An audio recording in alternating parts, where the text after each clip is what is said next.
Hello, everybody, and welcome to this week's episode of Natural Havoc. Uh, we are a group of, I guess, people at this point, hardly any of us stream anymore, who have been playing D&D for a considerable length of time. This is a 10-episode mini-campaign. We are on episode 6 of a Feywild Fable. Episode 6. We are indeed that. Look at you being able to count on you. So let's introduce the group because I think everyone's ready and raring to play today. Let's kick off with Agent Zeb. Hello, I'm Agent Zeb. I play May Winter Sprite, the female monk astral projection type, and I come in with the Superman pose to save everyone. Fantastic, thank you very much, Zeb. But also thank you. I don't even have to prompt like what's needed anymore. You just kind of set the tone. I'm very happy with that. Lan, welcome back. You weren't here last week. Please introduce yourself and your character. Hello, my name is Candelari. I'm really excited to be back, and let's fight some baddies, or maybe not. I'm not sure, but let's have fun today. All right? Thank you very much, Lan. And I'm just going to clarify something because I haven't done this yet, and I always think about it mid-session. If you're ever watching this and you're wondering why am I always turned this way, it's because all of their faces are there. They're not in front of me here. This is where I keep the Roll20 screen. So when I'm talking to everyone, I look to my right. So hopefully that makes a little bit more sense for everyone. And next up is the onion soup. Hello there. All of these around me are beneath me, just like the ground that I'm hurtling towards. I'm Sebastian. I'm a rogue and, the charmer. Yeah, the charmer. Anyway, thank you very much, Onion. Paddy, you're up next. Hey guys, I'm Clover Thistlefoot. I'm a Harengon Ranger, and I'm part of the group. I'm the Keen Eye. I have a goose. That's me. You do have a goose, you do. And next up is Smitty Jane. Oh, hi there. I'm Aurora. I am the group's counselor and therapist. I can also interpret your dreams. I'm currently trying to fix an archfey. It doesn't need fixing. He's not broken. He is broken. Wow. Okay, well, thank you very much, I guess, Jane. And next, from out of the darkness he came, into the light, we have the Eagle Outlaw return to his home. Oh, hello everybody. I'm finally out of that dark room. Hello, my name's Gretel. I'm the normal one in this group. I don't even know why I'm here. I have no idea what I'm doing with these people at all, but just here to clean. Also, Eagle, is it Grendel or Grendel? Because originally it was Grendel, and now you say Grendel. It's Gretel, guys. But whenever I feel that weak, is what it is. Okay. And next, thank you very much, Eagle. And next we have someone else who wasn't here last week, who has now returned, the master of spell slots. It is indeed Tim. Hey. It's your boy Finton. I'm the cleric of Swoon, and I'm helping you and the party staying alive. Thank you very much, Tim. You're doing a fantastic job of it. Who needs to read spells? Anyway, last session, our session began in the middle of a desperate battle against the cloud giant Glugmaglug atop his mountainside manor. The party had recently bested 2 of his giant eagles in combat, along with his 2 elemental creatures of swirling wind. The cloud giant had been stunned by Aurora's magic, which took him out of the battle up to this point, and as it began to release, the party leapt at the chance to beat him, eventually bringing him down almost until death. However, just as the final blow was about to be placed, Jack, the half-orc teenager they had met on the roadside that day, walked into the fight, asking them to stop.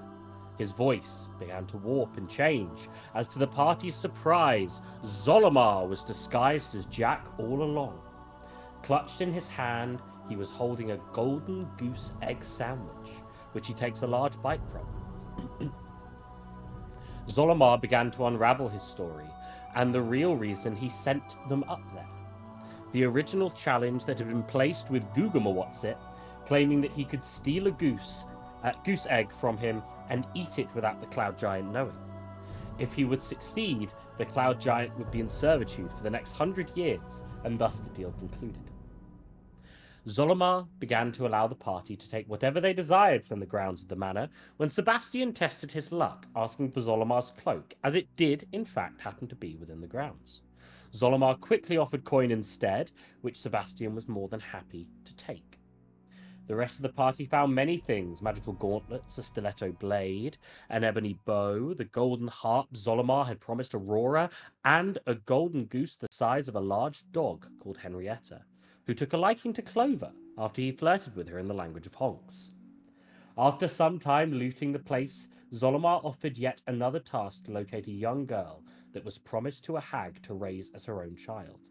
But when she had come of age, was meant to be bound to Zolomar's father, King Oberon, in servitude. This was the hag and the king of the Unseelie Court's agreement. The girl is of age, and the deal must be completed. The party pondered this for some time as Zolomar explained to them all that if they were to accept and fail, he would take something from the one that accepts. Aurora would lose the ability to love, Sebastian to change forms, Clover to give back all that he stole, and so on. Eventually, after much discussion, Aurora accepted the deal and in return asked for her fate to be entwined with the path of the Oakley family murder. Aurora wished to uncover what truly happened to this close friend of hers. The deal was struck. The party rested for the evening in Gogmagog's manor. However, some did not sleep so well with the sound of giant eagles cawing through the night, and Candelaria had a bad dream. The party awoke and arose to head back out into the mystical mountains, where one's thoughts guide their path. However, with the thoughts of his hometown so close, Sebastian slipped out of sight and down the mountainside into the thick mists. Will Sebastian make it out alive? How will the party handle separating a child from its mother? What did Candelaria dream of? Let's find out in today's episode of a Feywild Fable! So, is everybody ready to go? I do apologize, I am coming down a little bit with something, some form of sickness, as I believe we also have an onion soup who is the same and drinking the magical remedy known as Pepsi. Max. I've seen that, it's true. So, what shall we start with today? Candelaria. We'll start with your dream since you weren't here last session.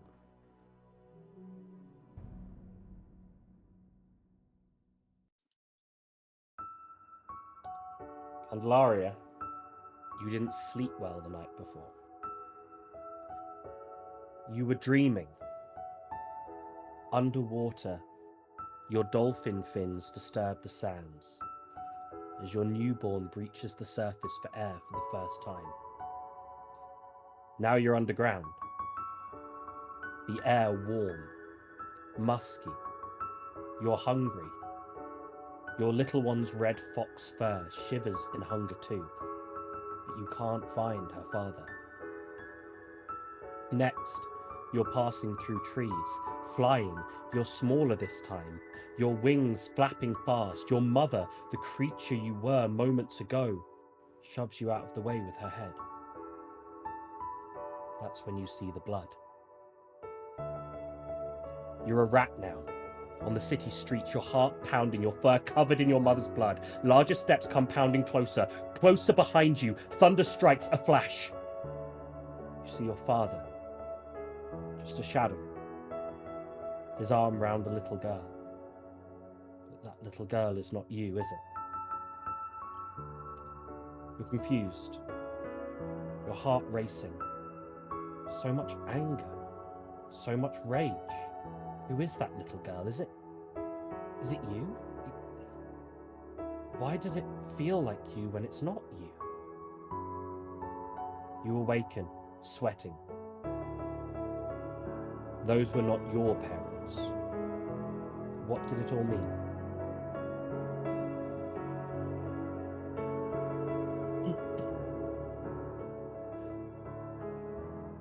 Candelaria, the thoughts of that dream nearly take over your mind, but luckily you're brought to consciousness by the less fortunate scream of another.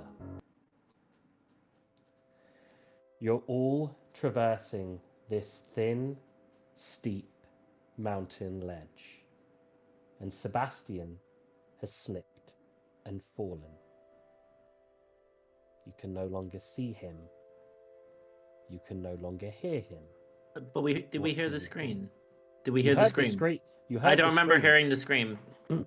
Well, one of you reached for him, and unfortunately was not able to catch him. He fell. I'd Was there like a to say. I'd There like was to a say scream, yes. I The less Wilhelm fortunate screamed scream. as I fell off the cliff. Yeah. Can we get that It'll scream? be a please? manly scream. I don't know how to do it. Like whatever it That is. was pretty darn close to be fair. That's what I was fishing for. I'm sorry, I just needed that. No, yours was better. You're all traversing this thin, steep mountain ledge. Sebastian has slipped and fallen. You can no longer see him. You can no longer hear him. May, your arm reaches down. You weren't able to grab him. Wait, was it May or Clover who? Sorry, Clover. Your arm reaches down. You're hanging on with the other arm to the ledge. You can't reach him. You can't see him. Does anyone want to maybe help Clover up? May will Yeah, fly over and just pick him up and get him back up. There you go. That was darn close. Now, what shall we do about him? I don't know where he's gone!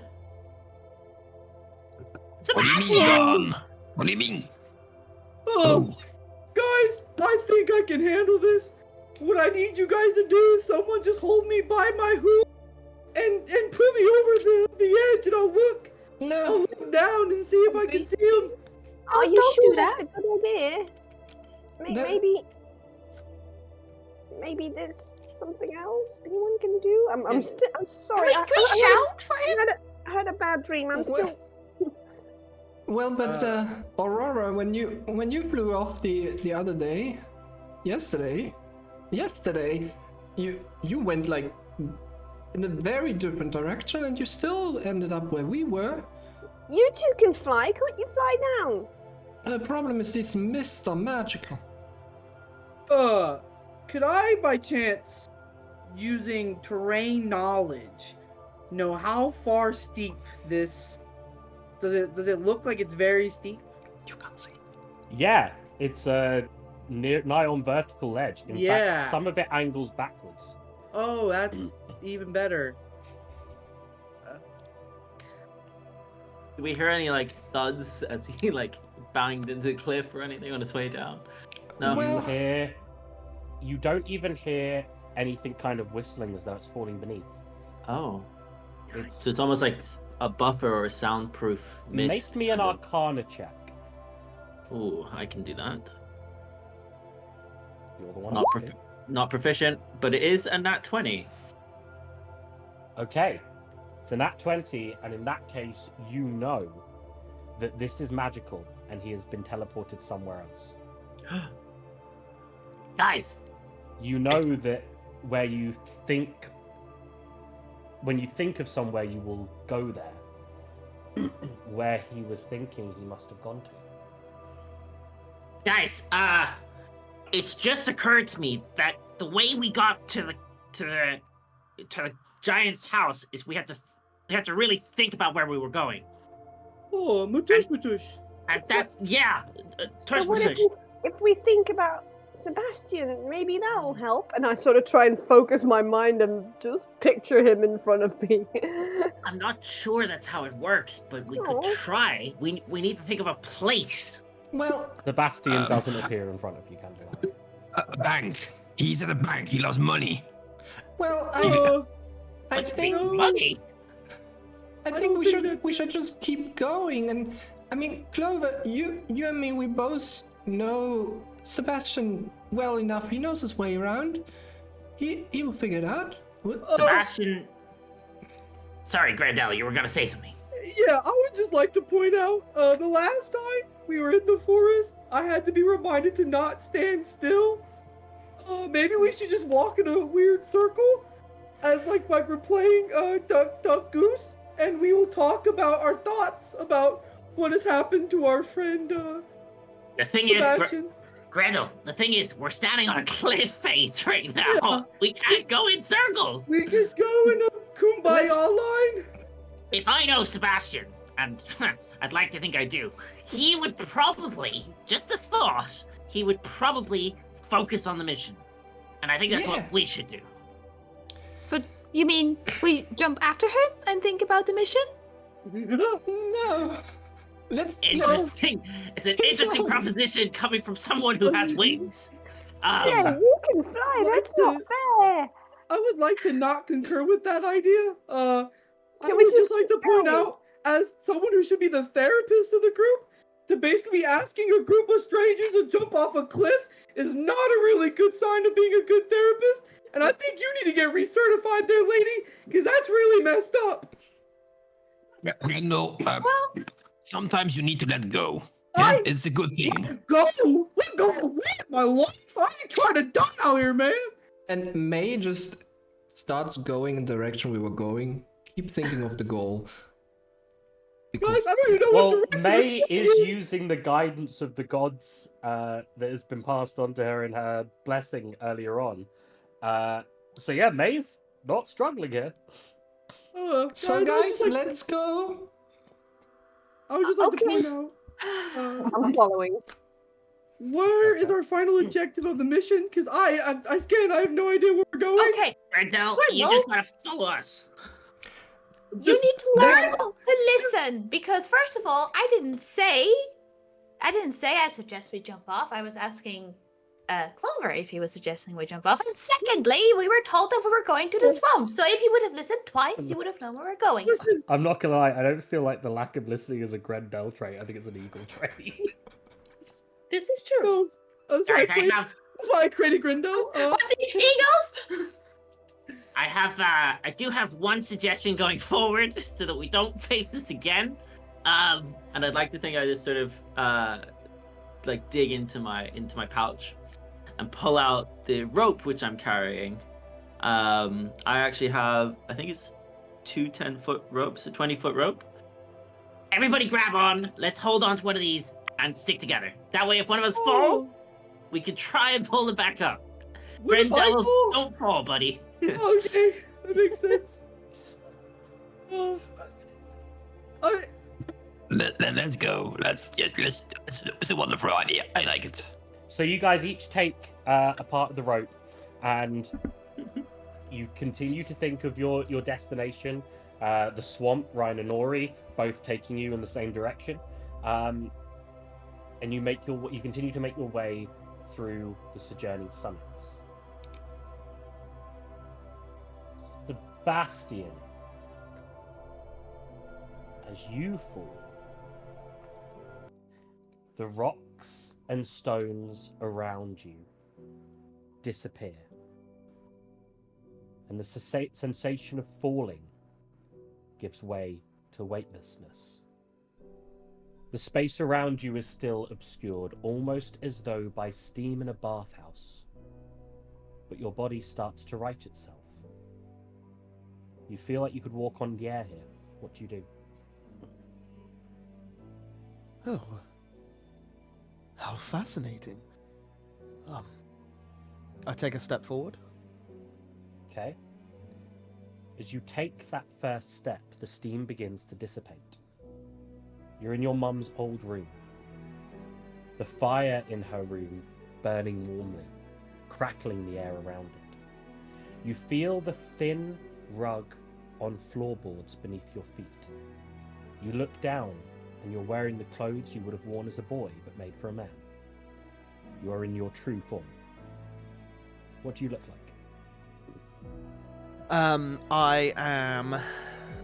an adult, but in clothes that I would have worn as a child. Is that correct? But they would fit me. Yes. So it's, Okay, it's cool. Yeah, basically yeah. the same style. So I am a grey, ever-shifting skinned individual with no features, besides this almost liquid metal-like look to my skin and flesh that is ever-changing and shifting. I have brilliant white, straight hair that comes halfway down my back, and I have these bright white pupilless eyes. I have a nose that protrudes, but no blemishes, features, or anything, and a mouth that opens with no lips. You see me wearing very common clothes. You see no aristocratic style outfit. You see almost rags that this young boy's attire would be wearing. Dull greys, creams, that sort of thing, and sandals. There is a door before you, cracked slightly open. Do you go through? Yeah.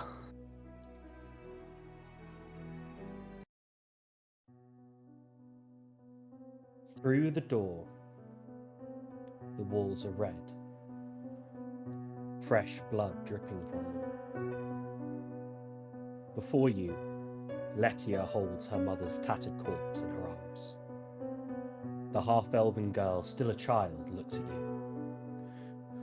Why did it take you so long to get strong? You could have saved them! You could have saved them all! What do you say?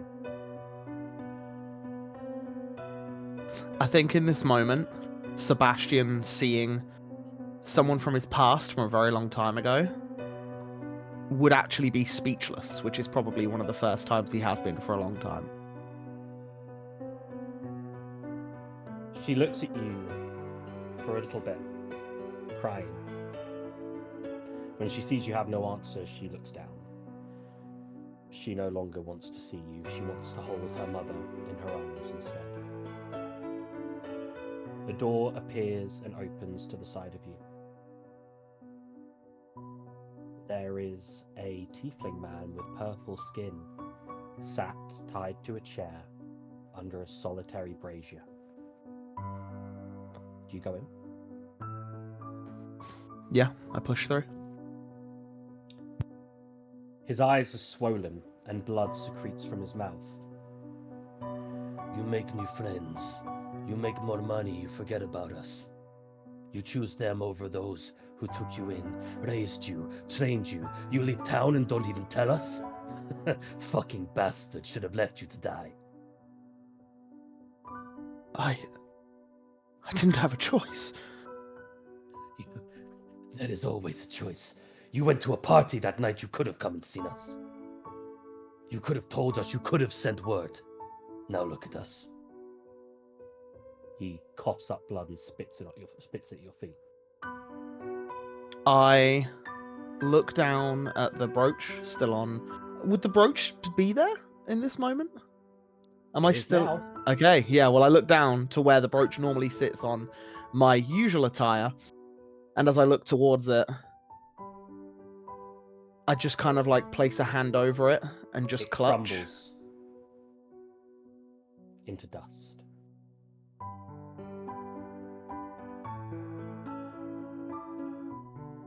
And I guess once again, Sebastian's speechless as he looks back up towards someone very close to him. Javier seems to no longer be breathing. That spitting blood at your feet was his final action. And a door behind him opens. Through the door are 2 drinking cups, one filled, one half empty, sitting on a table in a private drawing room. Do you go in? Yeah. 3 bottles of wine lie empty, a 4th freshly opened. Dulecian Oakleaf sits hunched over, looking up to reach for the half-empty cup before looking at you. Why would someone kill my mother? Why, when your watchful gaze was pulled for just a moment, was she slain? He points to a photo across the room from him. Do you look at it? Yeah. Look at her. So caring, so His words stop suddenly. Do you turn to look at him? Yeah. You turn to see an assassin's knife pulling from his throat, just as another knife catches you between the eyes. You bolt upright, hitting your head hard. Ow! The woman who was seemingly holding you rubs her cheek, wiggles her jaw. You're awake. Thank the spirits. Her voice is soft, as are her features, but she is truly beautiful. A young Winter Eladrin woman with long silver hair and deep blue eyes, wearing a bright green dress, is looking down at you. Hey, stay with me. We're gonna get you warm and safe, okay? As you start to fade out of consciousness again, you notice the peaty smells, the twilight sky hidden by a canopy, the sound of insects. As your vision turns to black once more, you realize you're in the Ventric Swamp.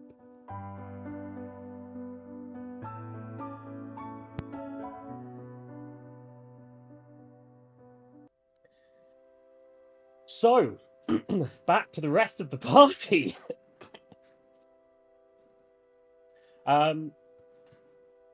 You don't find any sign of Sebastian as you continue your journey through the mountains. It takes you a few hours, but you're out without much of an issue. You had the blessings after all, and no one else seemed to have too much on their mind. As the mists clear, you kind of see yourself in...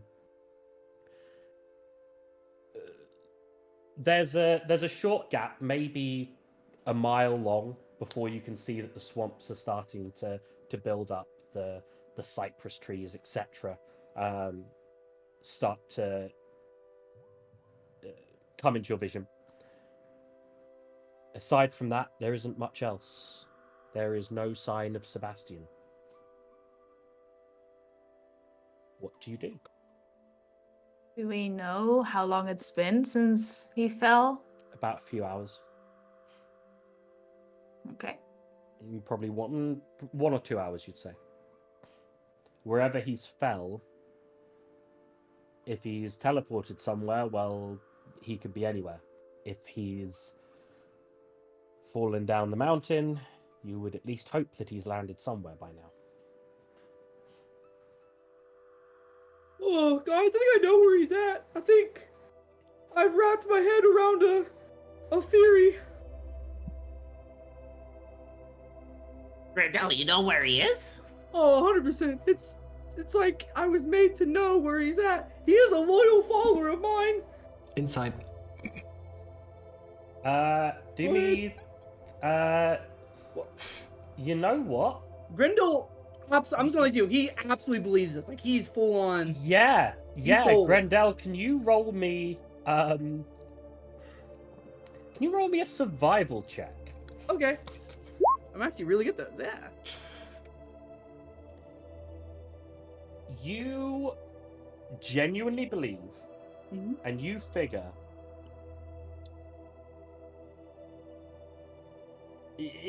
you're not the brightest No, apple on the tree. no, far from it. However, in this brief moment, Hmm.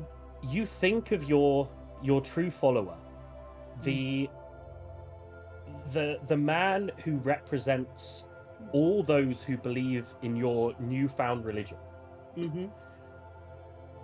And you think, if he was thinking of where he comes from, and you overheard once or twice that he comes from this city that you're going towards, Mm-hmm. and if he was thinking of that place when he fell, then surely he'd land in the place closest to it. And maybe he fell off the mountain into the swamp.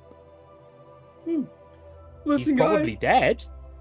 You're pretty sure if he fell off the mountain into the swamp that he's dead, because either he hit the ground hard enough to kill him, or he fell into some water and drowned.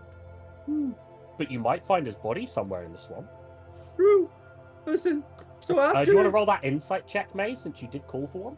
Yeah. Well, she was kind of doubtful about him Yeah, no, go for it. Roll that insight check. knowing. You know that he wholeheartedly believes in what he's saying. Yeah, guys, after it dawned on me, he fell off the cliff.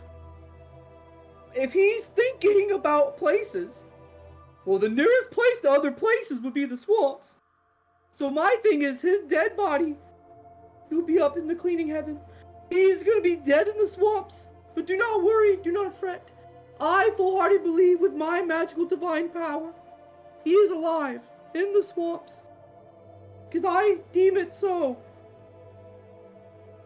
Can you roll me a religion check, please, Grendel? Okay.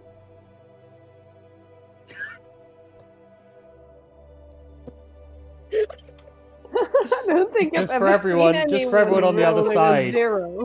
He rolled a nat 1, which with his -1 is a 0.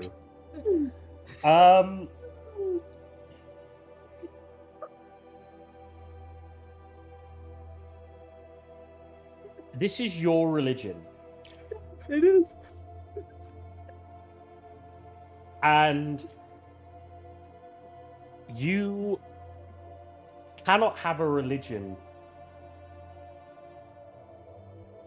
without finding the body of a martyr and cleaning it and preserving it as such. Oh, the cleaning possibilities are endless. His body will become a sacred symbol Oh. of your church. You must find it. Listen, we need to find our good friend Sebastian. I must be the one to clean him. That is What? all. If you don't find his body, and if you don't find it soon, you're pretty sure that the other gods will strip you of any chance of godhood, and the world will be plagued by dirt for 100 years. I can't let the world become dirty. I have to clean that man. Gretel, what are you talking about? Oh, don't worry about it. It's God things you wouldn't understand. Oh, you can talk to me about it. I would understand. Your Nice. God would know when the body falls. It might be a little messy. I have to clean it up. Okay. And what will happen if you would not find the body? The world become dirty. And I can't let that happen. And what, just theoretically, what if he's not dead? I will clean him still. But then there's no He blood needs- to You clean. need a martyr. I need to kill something. No, you need his corpse. That's what you like. That's I not need- that's not what I said, Eagle. I said you need a Listen, martyr. I'm gonna be full honest. I don't know what a martyr means. I am Oh, not you the don't know what a martyr? Okay, a No. martyr is someone never who went to dies for a church? cause. okay. A martyr is someone who dies for a Need a cause. martyr. Cause. A martyr, and I need it now. We shall continue forward and find it. Finton, can you roll me a religion check, DC 5? Yes. It's not my greatest checks, but it's at least it's like better How are than you a a zero. cleric with no bonus to religion? How are you a cleric with a flat religion With check? that. That's mental. You rolled a 6, so it was a DC 5 check, thank goodness. Oh, thank God. Whatever Thanks, he's Zoom. saying right now does not make sense to your religious sensibilities. This is burgeoning more on the kind of thought processes that the darker gods would have. The feared gods and the forbidden gods would have, not the gods of the rest of the pantheon. You feel that you don't feel like Grendel's actually going to be an evil god. You don't even think he's going to end up being a god. You just think that he's has no real fucking clue what he's talking about. I'll leave him be for now, but I do walk over to Aurora. I'm like, I fear this guy needs some counseling. religion-wise, we're through. But this guy has ideas that don't match up exactly with reality. You would know as well. You would know as well that gods like Baal, the god of murder, Sirik, the god of lies, they're the kind of ones that would, rather than have their their holy items be inanimate objects, they would potentially use corpses. Potentially also Talos, the god of god of storms, and Umbali, the goddess of sea, may also make use of corpses as representations of their power.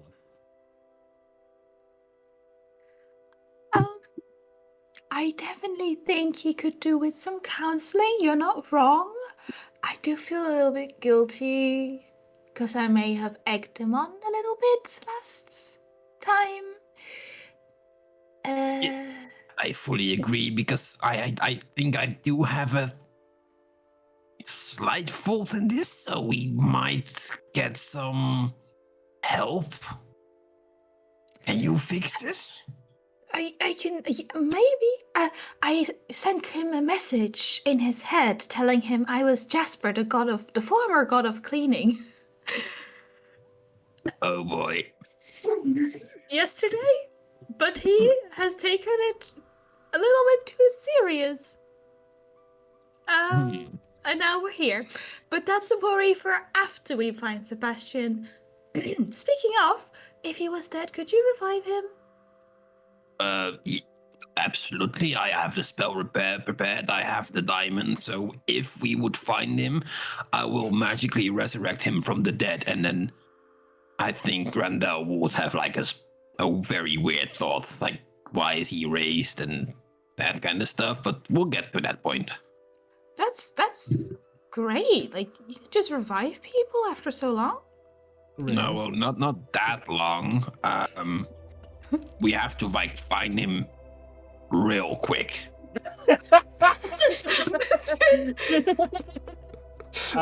Before we I don't have any clue about religion, so before we head out any further, Grendel, you don't need any context for this, but can you write somewhere on your sheet corruption level 1? So, as we head into the swamps, is that where you guys want to go? Actually, like, admittedly, you haven't. It's about a mile away. Yeah, go ahead. I would like to search for Sebastian. So May will actually just fly up above the canopy of the trees or whatever, and try and see whether she can see anything that looks like a path or any kind of structures or anything that would pinpoint to a location where maybe he might also head to. Okay, there's kind of 2 ways we can do this. Are you looking for kind of landmarks, natural landmarks that you can look out for? Yeah. Or are you looking for disturbances? Because those are more for like landmarks. In that case, it's a perception roll, please. Okay. 16. 16. There's And not a lot- particularly, can I just add? Sorry. We were looking. We are in a search for a hut with a hag, right? So if there's a hut, particularly, you know. It is 16. There's not a lot of landmarks around. But you do see off in the direction. It goes a little bit off where the beaten path seems to go directly down the middle. But off somewhat to... So, to give you an idea, you've just left the Sojourning Summit. You're facing south, and Rhinanori is south. Somewhat off to the... Got to do this upside down now. Somewhat off to the west, west-southwest, you do see what could be a hut, but you're not 100% sure. Okay. It seems some sort of roof. Nothing else, I assume. Just, I guess, where the Yeah. path leads south. Yeah, you can. It's difficult to make out the path through the trees, but from what you can kind of tell from flying up, there's a part there's the path. It goes in, and every now and then there seems to be a little bit of a clearing. Okay. And we'll head back down and see if the rest of the party is doing anything else. Otherwise, we'll relay the information I just got. Okay. So what does everyone want to do?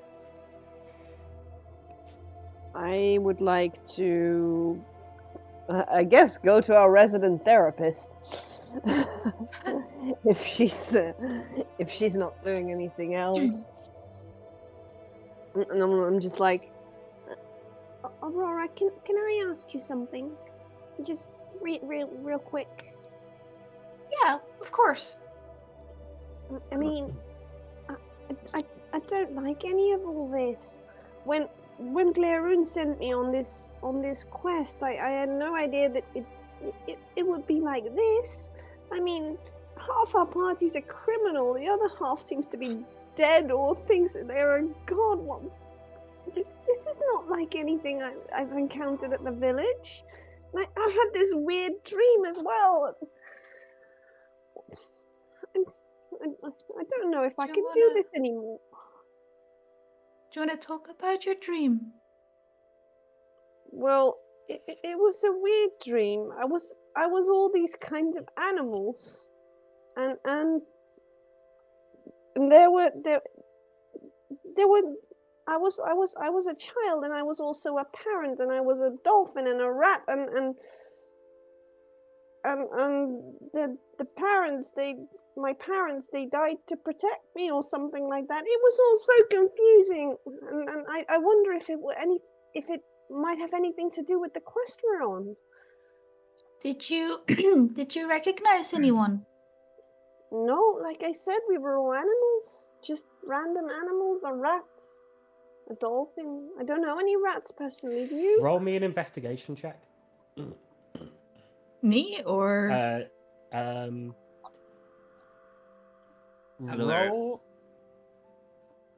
Candelaria, roll it, but roll it with advantage because you've got a dreamscaper kind of talking with you about these things.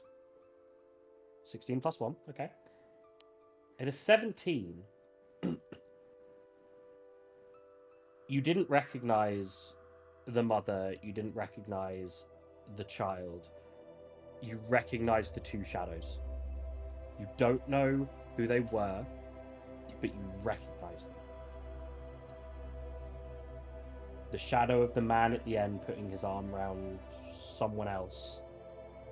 You recognize those shadows. They hold meaning to you. Well, the shadows at the end were kind of, I mean, yeah, they seemed a little bit too familiar, if you know what I mean. I have to say, this is a tricky dream. Can I roll anything to interpret this, since this is part of my job normally? Go for it, yeah. Roll. Sell me on what I've got something in my head, but sell me on what you would like to roll. I think I could roll insight, just because Yeah, I feel okay. like that is what Yeah, this go for is. it. 26. You, from your understanding of what she's described to you, she may have been lots of different forms, but really she was living through two lives.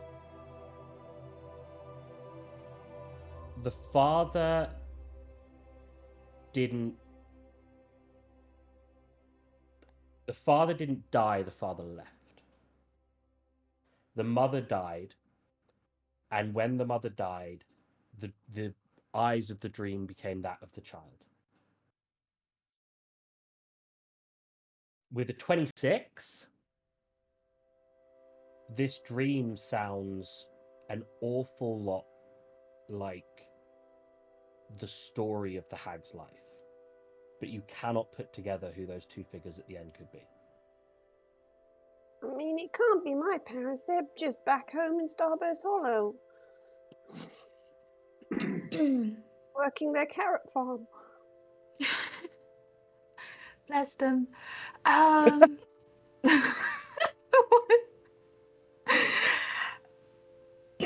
Sorry, my throat is having a field day. Same.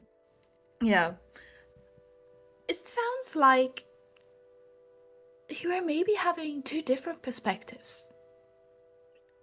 I don't think the father died. I think he left. I think the mother died. And then when she did, it sounds like the perspective you took is that of the child. I don't know who the shadows could be. But maybe they're familiar to the child, and therefore you know it? If it feels like what I've heard from Zolamar, that this could be intertwined with the hag? But why would you dream of that? I don't know, but doesn't this quest seem a bit wrong now? It could be that she dreamt of it just because she'd just heard this story the day before. Like, you were all standing there, you did all hear the story. But the two shadows at the end are puzzling you, Aurora. The fact that she's familiar with them.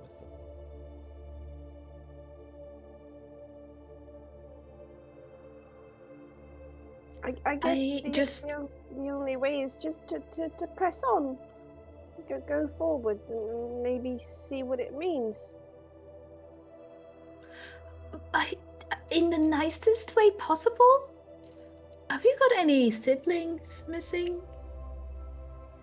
Not missing, no. I mean, well, not that I know of. Obviously, there's quite a lot of them. I was born the 15th out of 24 children.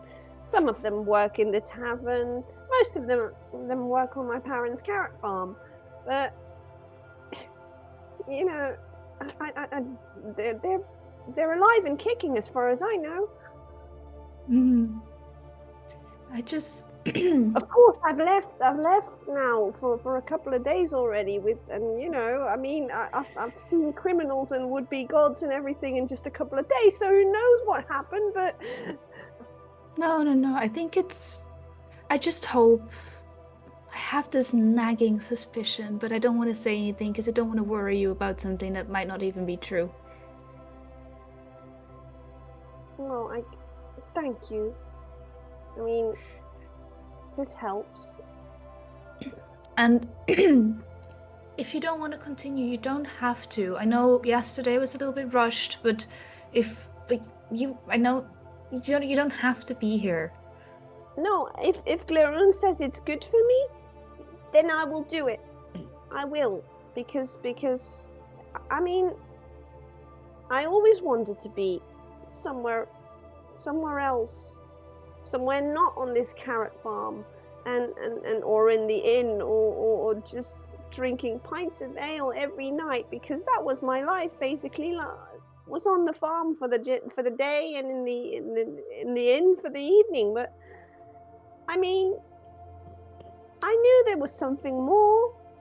So that's why I got this job, and that's why I want to see it through.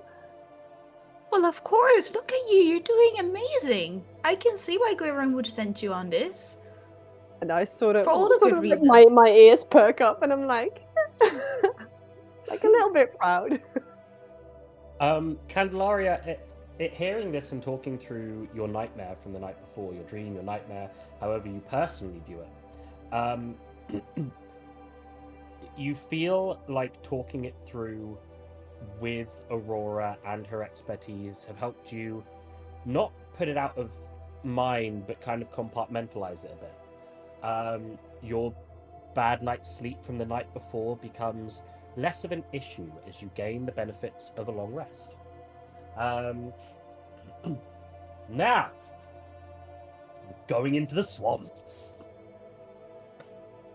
So, you guys press forward. The sojourning summits fall away behind you. As you enter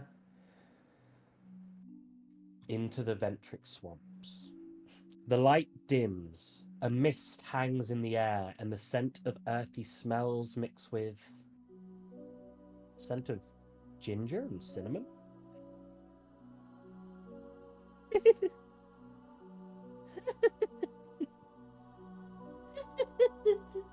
Woo! Who's that? And I'll swing my axe. Look at you. You're very funny. Can I just ask, does like passive investigation work with getting where this voice is coming from, or what the hell is going on? you all see it. What, you see it? There's something there? Okay. There is a rather rotund boy with blonde hair and a girl with ginger hair, both wearing worn green cloaks with patches on them. And then they disappear deeper into the forest. Oh, I don't want to go there. Does everyone want to make me a perception check, please? Yeah.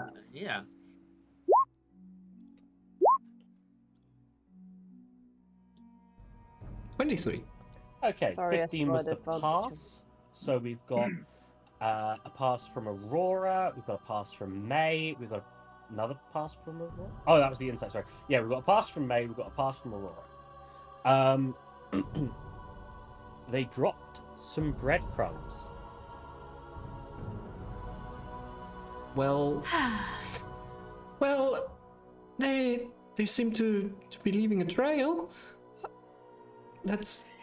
Shall we try and follow? You don't think it's suspicious?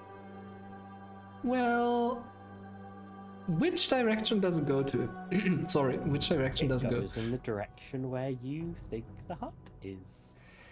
Well, when I went and tried to have an overlook, not an over. What do you call that?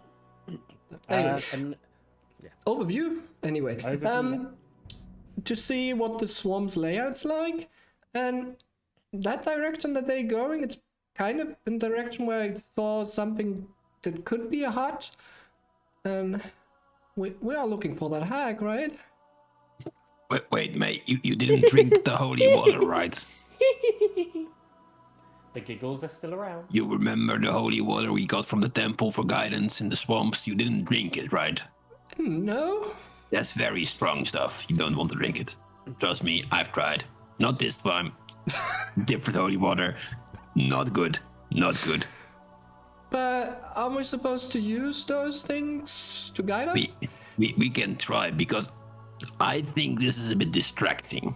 What do you think this is? I don't mean to be trying to change the subject. Great topic, guys. But there's this crazy lady laughing, and I hate it so much. I just want to smack her with the axe. They definitely sound more like children. Oh, I'll smack a child with an axe. I don't care at this point. Where's the voice coming from? What kind of god are you? Grendel, can you see those breadcrumbs? Oh, I can see them. That looks awful dirty. Should we follow them? They're dirty. Well, the swamp's a dirty place. I really don't give a shit about this anymore. I'm just gonna be walking forward, following the breadcrumbs, but swinging my axe every step I take. Okay, that actually...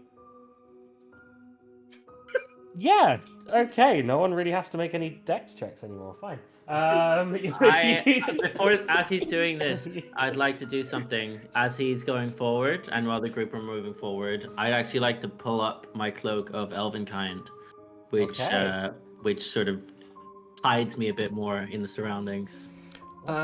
May will also fly overhead. She will not walk. It's very difficult to fly overhead. The trees are quite thick. They're kind of windy, and they wrap around. If you wanted to fly above the tree canopy, you would lose sight of everyone.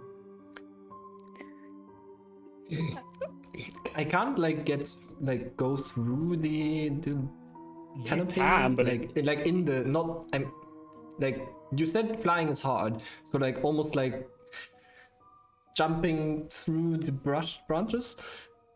Yeah, you can kind of jump from branch to branch in that kind of floating almost, I don't monastic. know. Well, if you want to, basically what I'm saying is, flying through isn't going to make it any easier than. Yeah. Okay. The easiest path, It seems now, is the path that Grendel is chopping to pieces on his way through. Okay, we'll just follow. Seeing Grendel going on his merry way, I'm gonna pull out Narcia and I guess try her out for the first time. As I quietly. Thank you, Master. I can't believe you are playing me. That's amazing. Can you cast protection from evil and good on Grendel? I can do that, but you do not have to sing to me. And now, Grendel. Voices! More voices! No, Grendel, actually, you find this quite a soothing voice. Oh, that's even better. You find this voice quite soothing. Oh, Grendel, look at you, so big and strong. Yes.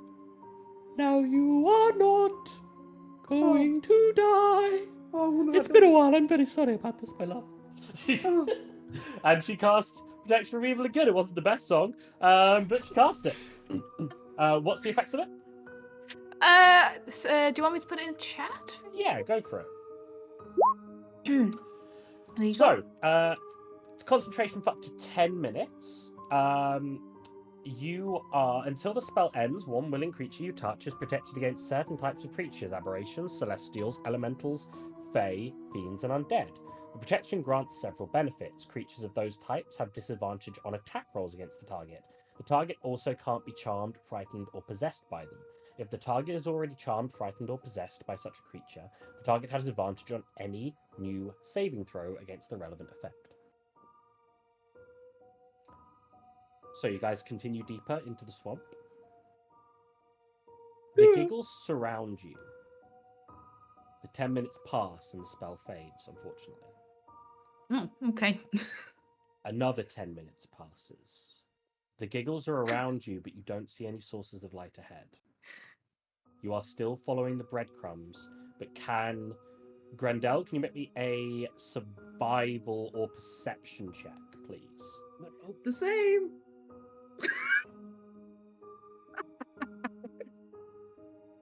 First check, so you do flat pass.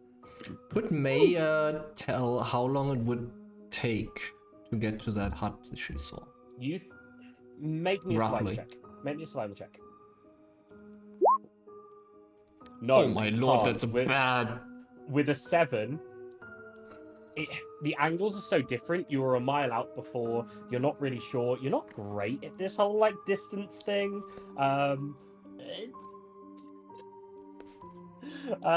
you shouldn't have rolled so bad, should you?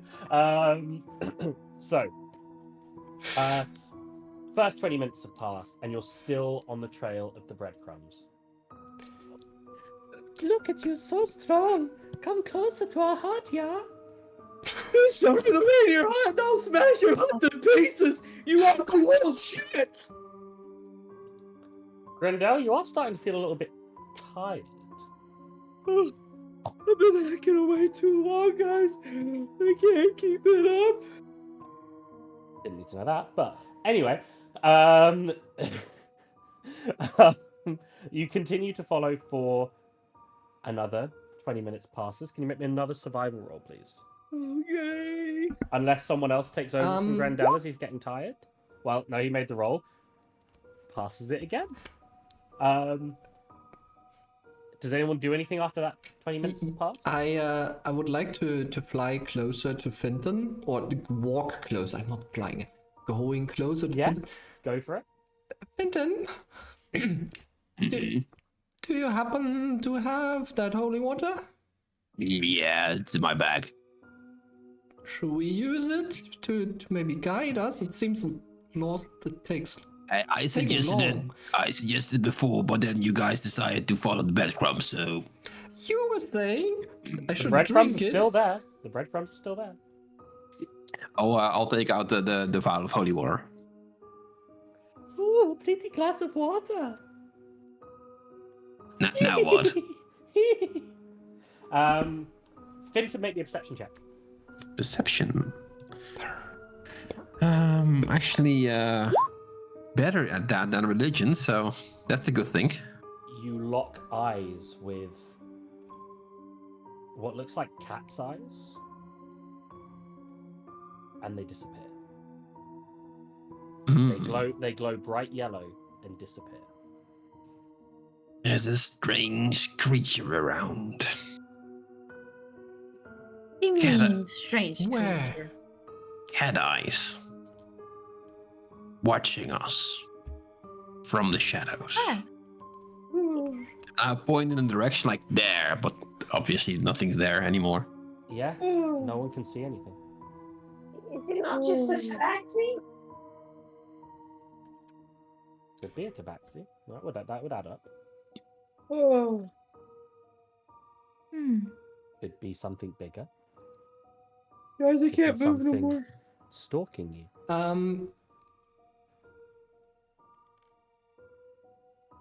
I get no. Does anyone Yeah, take over from I Grendel? guess I will who seems take too tired? over. I will take over for Grendel. Oh, thank you. Get my spear out and just chop like he did. Make me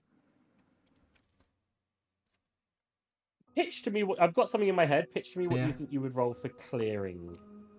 Would I be able to give bardic inspiration at this point if I know people are going to take over doing Yeah, certain go things? for it. Yeah, go for it. Garcia, can you help me? Oh, you wish to use your bardic inspiration for the day. Look at you, May. You're so brave and so fluttery. You can guide everyone through the swampery. I'm Well, thank you very for that. out of practice.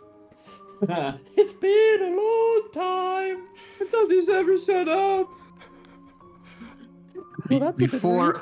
Before he rolls, I'll just slap May on the back, like you got this. But I also cast guidance. Okay, you've got guidance. You've got bardic inspiration. What are you going to pitch to me that you want to roll for clearing the way? And we'll also say that this is the kind of last roll to follow through with things as well.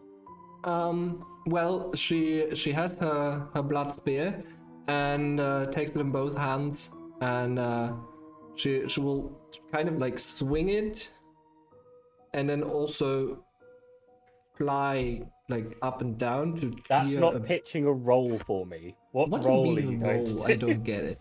Okay, in Um, that case, you'll do okay. a survival check then. Okay, fine. When I say pitch me a roll, I mean like, what do you? Okay, sorry. You've got your guidance and you've got your bardic. Yeah, so the guidance gives what? What blood was 1d4. a four? 1d4. Yeah. 1d4. 2. And you've got your bardic. Do I have to use it? I guess I. It's up I to you. can. You don't have to use your bardic. What did he roll before? Like 15. Sure, I would use the bardic inspiration. Was supposed to be used for this. It's a D6. Yeah. D8. What? D8. Oh, it's a D8. Well, then I guess I will roll D8 or what? No. Yeah, you rolled a D8. Okay, so I just rolled a for if you're D6. watching, he has Yeah. so far rolled a 16, a 2 on the guidance, giving him 18. Oh, damn it. Okay, fine. He rolled a 4 on the D6, but he's now on the D8. He's got a 7 that is above the DC of 20 to make your way through. As you're clearing, you start to see a light in the distance, a dim, glowing light. The giggles stop. The breadcrumb trail stops, but you can see the light. Do you go to the light? The smell of sweet treats is becoming stronger.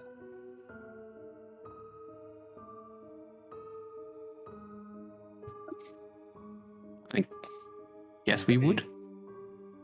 Yeah, May, are you gonna lead them in that direction, or You yeah, are leading. May will actually summon her visage of the astral self, because this is oddly suspicious.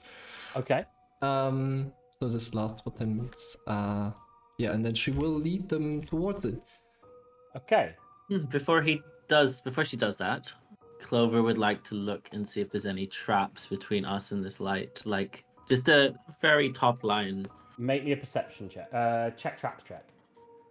If you have it. If you don't have it because you're not a rogue, then just perception check. Not yet. I Okay. don't think. Bear with me.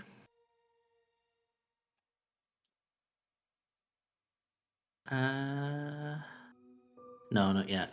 Next level. Okay. Perception check, I guess. 20. You're safe. You are very confident that there are no traps between here and there. However, with that perception check, you notice that the dim light will be a fire.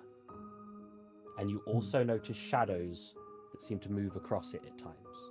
Not in a suspicious way, but as though there's people there. Hey guys, guys. Sorry, I did my Finton impression for a second. Hey guys. Just so you know, I'm pretty sure that's a fire in the distance. We may have company here. I'm gonna hang back a little bit. Henrietta, stick with Gretel. I'm gonna hang back here. I've got my eyes on you guys, but just in case things go down, I'm gonna hide back here. And I pull up the hood even higher. Where's my handsome man gone? Says Henrietta. Oh, fuck this shit. I'm going forward, man. I'm done with you motherfuckers. Say some shit. We got their shit ahead. And then Okay. Does anyone want to stealth, or do people want to go with Grendel? Well, I was kind of just leading. Yeah, you. To be fair, May was in the lead, so you'd have to like push May out the way. Into the mud. I'm going stealthily. Okay, we've got one person going stealthily. What's everyone else doing? I just approach. Casting Casting? message on Grendel. Okay, go for it. Grendel! It's Jasper! oh my god, what the fuck do you want? You must represent me properly. Oh, Do not be this mad bull. bull? What? I'm not a bull. Be good.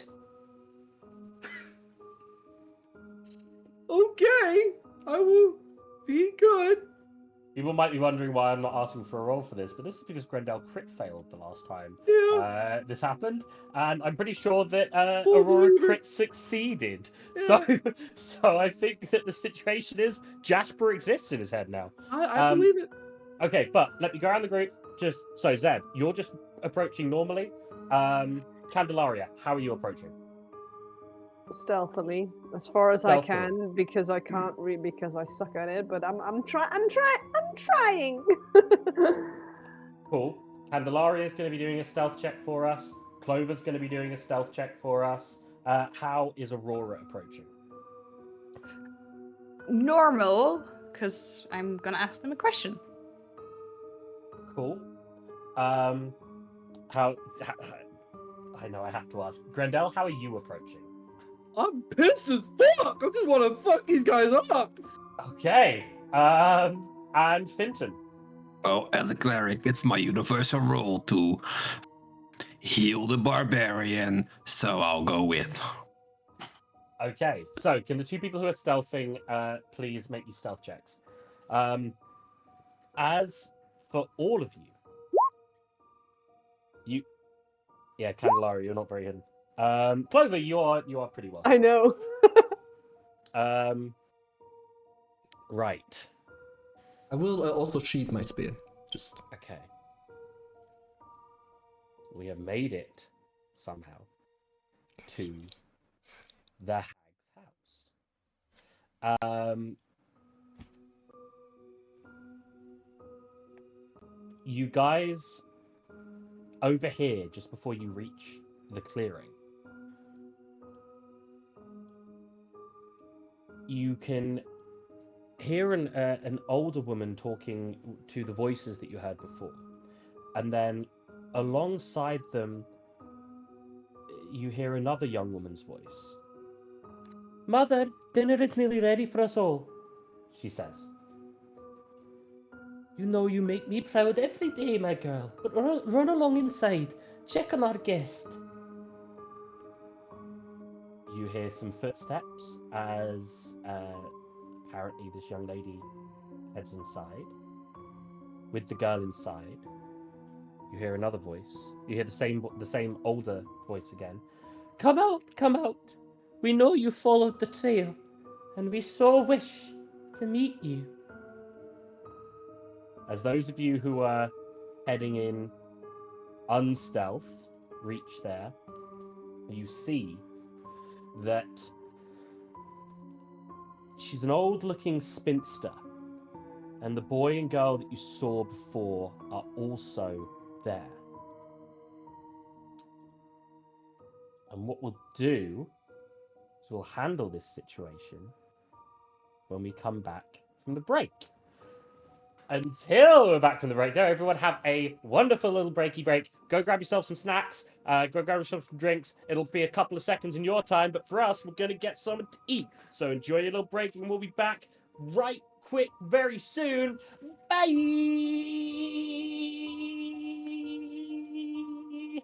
Hello, everybody, and welcome back to the second half of today's session. The party have gone and grabbed their snacks. They find themselves just outside the hag's hut, being invited to come and say hello.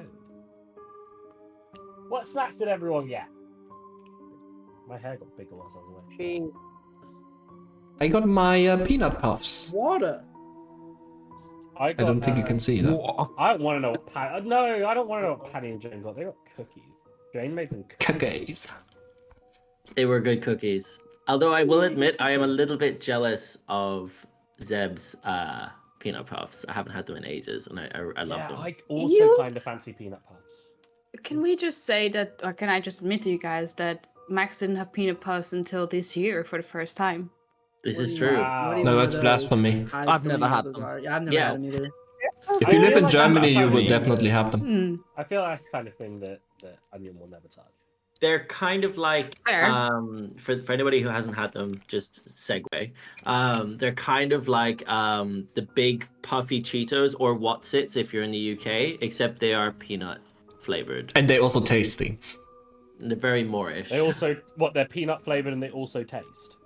Mm. What do they Peanut taste Better like? than cheese Do puffs. they taste of peanuts? Yes, very much. They do Okay. taste like peanuts, yeah. They even stick Well. to your teeth. Welcome to Chat and Shit with Natural Havoc. Anyway, as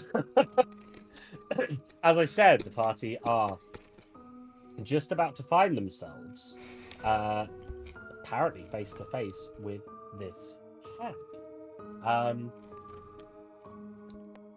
You see the fire in front of you. You've been called out to by this spinster-like woman.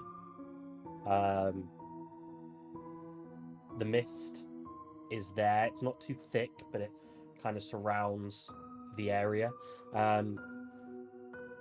There's water, but it's not too deep. You couldn't step in, but it might be a little bit more difficult to move through it. The house itself is quite large. For a hag's hut, there seems to be quite a lot there, as well as some other buildings a little bit further off into the distance. They appear to be waiting for you just outside the house.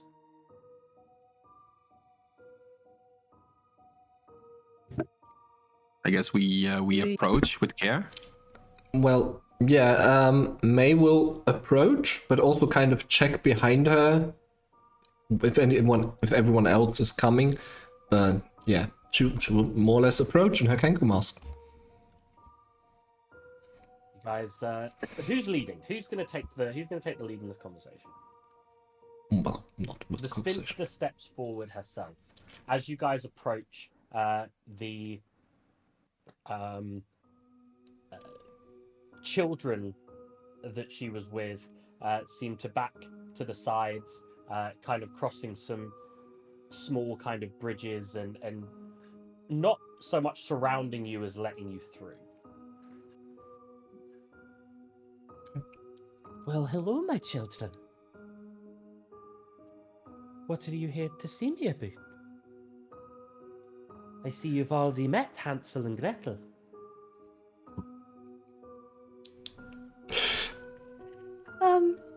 Hi there.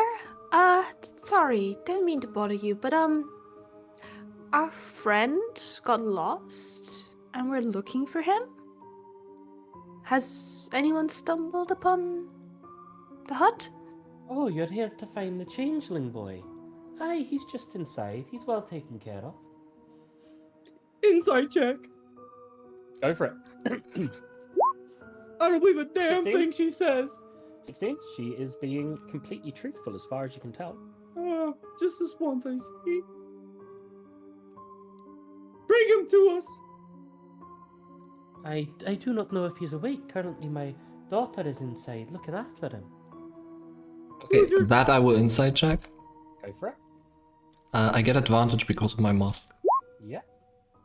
23. 23. She is continuing to not lie to you. So I he's would sleeping, like okay. to do a history check to see if we recall anybody being a changeling. Well, Because I don't know if I have ever met a changeling. Have you ever taken your changeling form in front of Finton?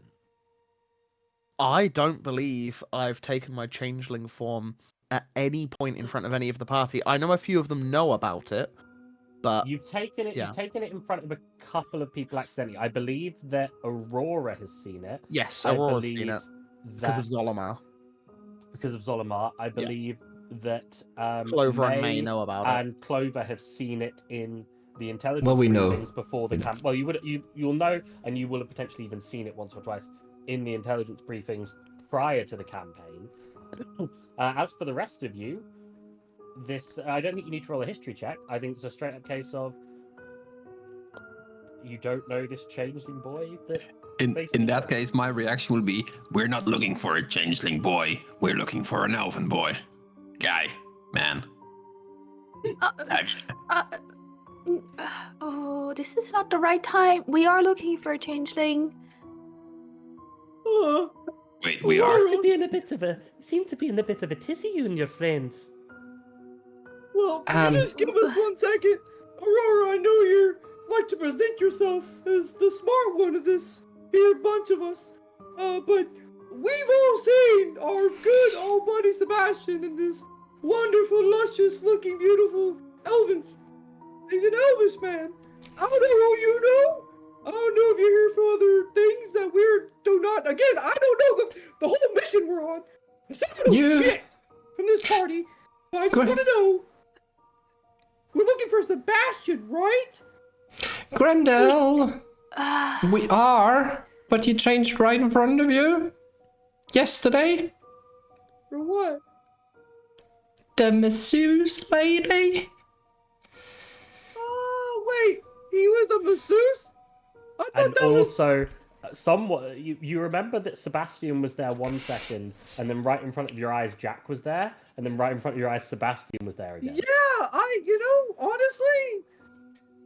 Wait, no, that doesn't make no sense. Listen, just because he can go invisible does not mean it takes away the fact he's Sebastian, okay? I don't know what you guys are talking about.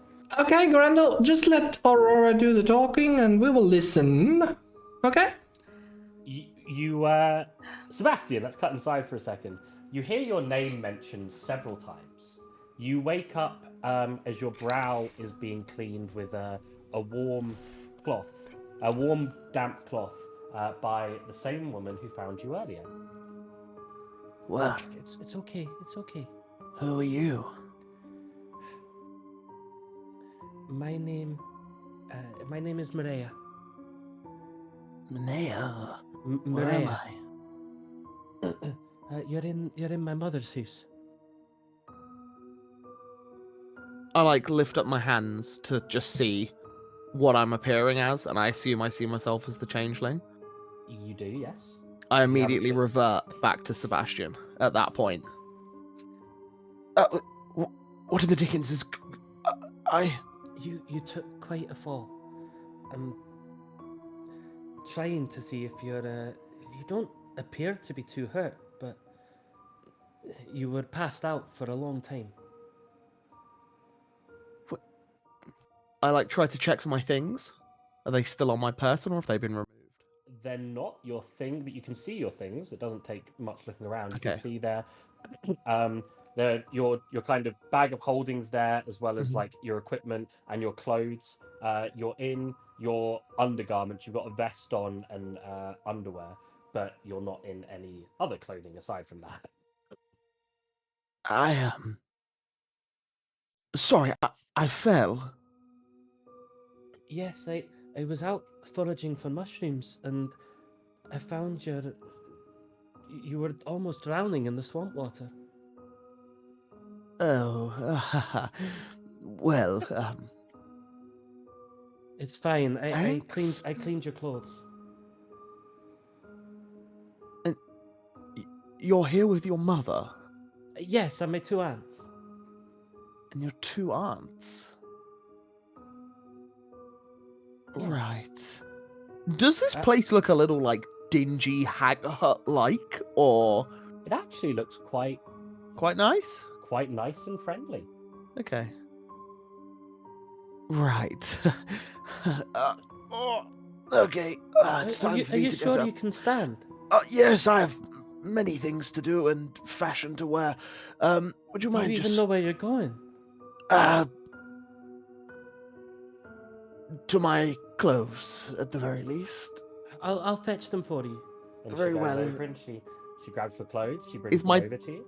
Are my daggers by my clothes? Your daggers and your swords are kind of up. Yeah, your daggers and swords are there as well. As soon as she turns her back and makes her way to Dagger the and bow, sorry. clothes, yeah, as soon as she turns her back and makes her way to the clothes, I will try my hardest to get up and follow her so that I can get to my weapons at the very least. Because I don't know where I am. I don't know if I trust this woman. Yeah. She seems a bit taken aback as you kind of push past her a little bit, but she doesn't make any effort to stop you. Yeah, and I don't like grab them to like hold them and wield them. I just grab them to like stow them and be like, Okay. I'm at least have some protection. You hear your voice mentioned outside again from what appears to be your friends, and we will cut back to them now. You guys turn yourself to face the spinster once again. Have you guys sorted out your issues? Don't worry. It's been a long journey. We're just looking for our friend. Did you say he stumbled upon here? He has. He's just inside with my daughter. Now, what Was he? brings you to my swamp? Well, as I just said, we're looking for our lost friend. It looks like we chose the right place to go to. And nothing else. It's at that moment she locks eyes with Candelaria, who was hiding in the back, but wasn't particularly well hidden. For the rest of you, her eyes glaze over for a second. Candelaria, you go back to your dream. Except this time, what you see are not shadows. What you see is Glaroon putting his arm around you. When you look down at your hands, you see the spinster's hands, aging. Then she looks in a puddle. She is no longer a rat. You see the spinster's face. You're back to reality. You're the one who stole my father from me. What kind of what kind of magic are you putting on me? I didn't steal anything. I've been watching him for years. He abandoned me. He abandoned my mother. And Look then he at took me. you in so easily. What did you do to him? What do you have that I don't? Lerun is your father? Yes, that man is the man who helped give birth to me. But I mean, What are you doing here? I can introduce you to him. I don't want to say- Reintroduce you. She spits on the floor. He abandoned me. He's the reason my mother died. I was all alone. I swore that I would never treat my child like that. That I would never abandon her. But And to know that he had it in him all along. For some reason, I wasn't good enough. I'm just a bodyguard.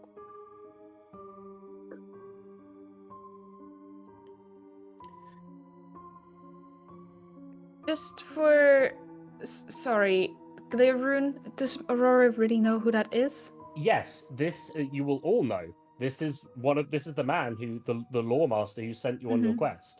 This is this is Candelaria's master, the guy who put you on the quest, the guy who kind of even Grendel, you'll have seen him. As the soon-to-be gods of this plane and this realm, I would just like to formally tell you that we are in no means at fault for anything that this Lerun has done.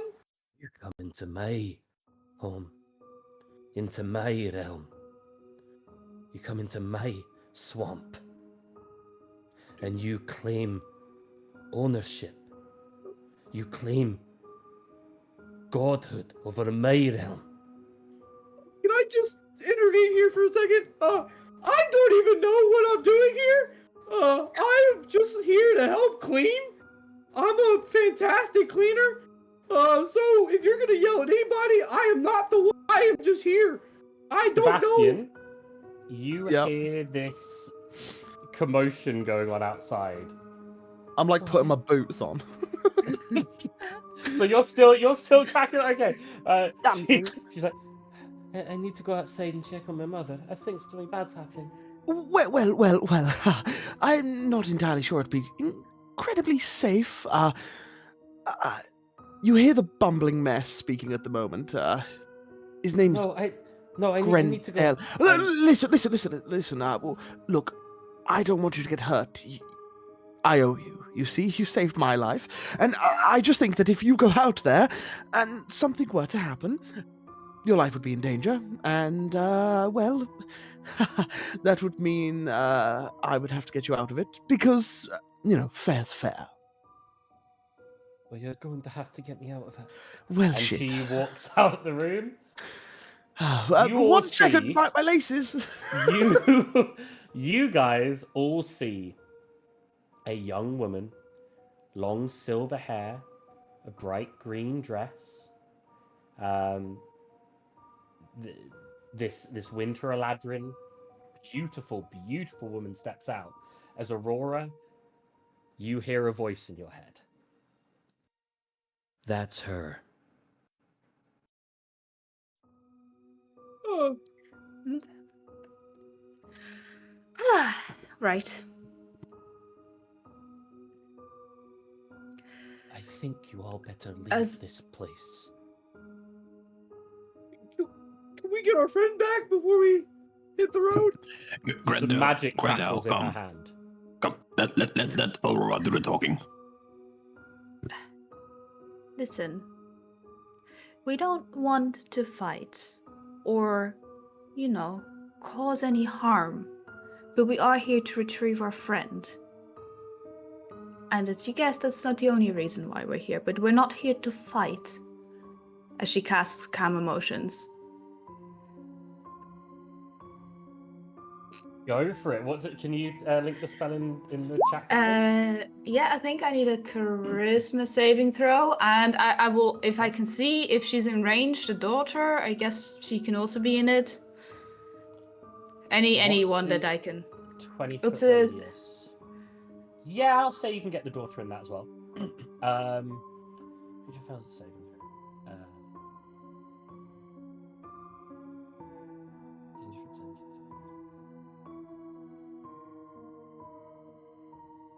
Okay.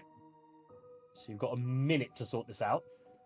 At the end of it, they will potentially become hostile again. So let me go. So just So to what was the check again? confirm, Yes. as the spell was cast, that's when she leaves the door. It's just she's come out the front door now. Yeah, So and as she walks out, that's when the spell pops. Right? Yeah, Because she's yeah. just gone in it. So is the spell visual? I Uh, want to know, would VS. I see...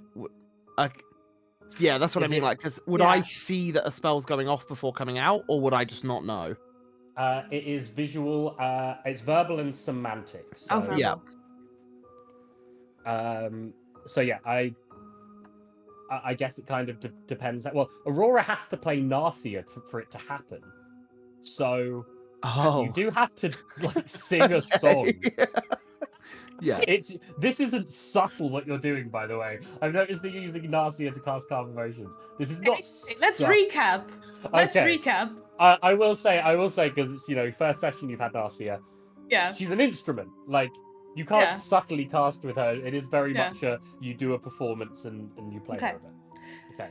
Okay, what was I saying? So, we are here to retrieve our friend. And we need more, but we're not here to cause any harm or any fights. What do you mean more? Let me intrigue you. Pull that Narcia. Narcia, let's calm this down. Let me sing you a song that will make you numb. What the If fuck you is that? If you get too numb, you will sit on your bum. That's. Look, man, this will get better in time. What's the test that I'm running here? I need charisma saving throws. Please. Charisma saving throw. Okay. Have I got anything here?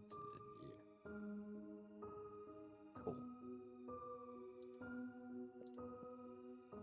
So 12. Yeah. That She pass or fail? fails. She Fail. fails. Okay, so that's the hag has failed. And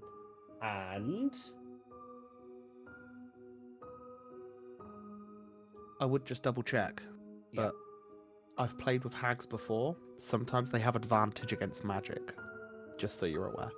ooh, that's probably very much the case. I didn't massively check this one before. Had I checked the others? They do. Yes. Okay. Yeah, I thank you. thought they did. Okay, it works on. So to clarify, thank you for that, Ian. What's that name? Maria got a 4. The spinster rolled a 22 with advantage. Does the 22 succeed and the 4 fail? Yeah. Yeah. Okay. Now you try to cast magic on me. You cast magic on my daughter. It's only harmless. It's some bardic music. State your business before I kill you where you stand. I look at Aurora, and the grip on my great axe tightens just a little bit. As you look at Aurora and anyone else looking around, you see Hansel and Gretel drop their seeming. They become Anis hags. Huge, bouldering monsters, both larger in size than even Grendel. Do I come out at this point? Yeah, you come out. I come tumbling out holding all my stuff, still kind of like half dressed. I'm like, oh, fuck. You, as you come out, you also don't just see the Anis hags, you see walking towards you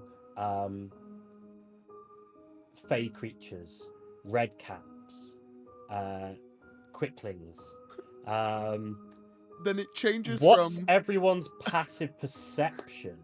it changes from aha to I 20. Zed, your passive perception is 20. 17. 13. 13. 14. 13. Okay. 17. Anyone with 14, anyone with less than 14 sees none of these.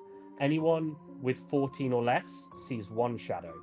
Anyone with 15 or less sees 2 shadows. Anyone with 17 or less sees 3 shadows.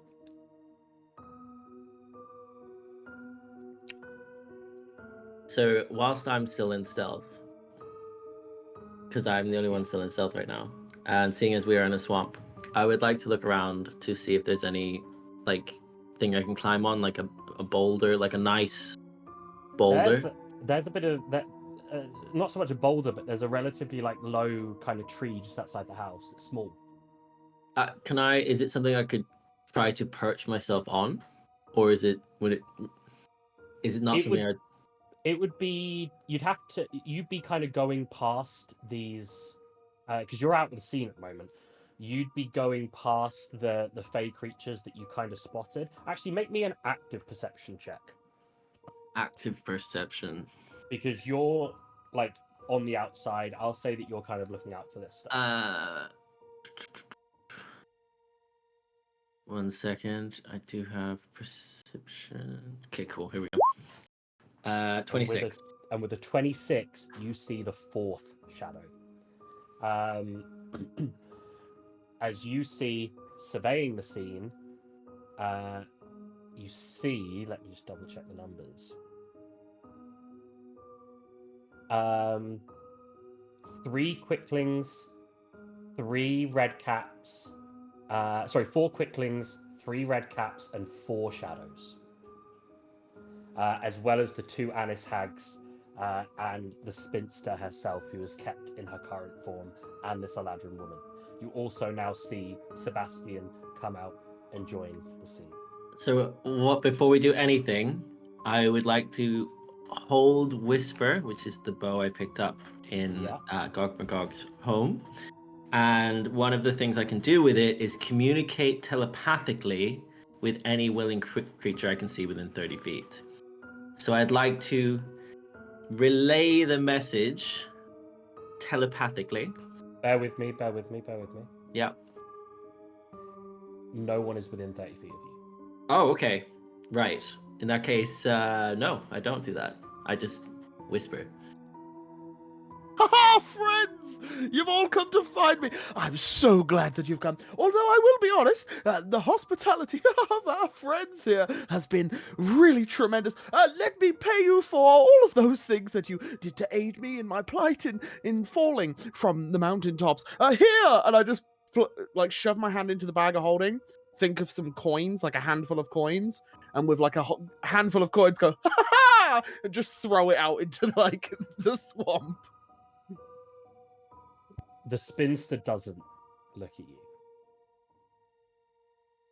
At this point, I take like a very deep breath, sort of gathering courage, and I'm like, Listen, lady, I don't know what happened between you and my master. I don't know why he left you, why things happened the way they did. We're only here to find our friend now. Please just let us leave. Roll and me a she kind of wants to say otherwise, but then just roll me a persuasion check.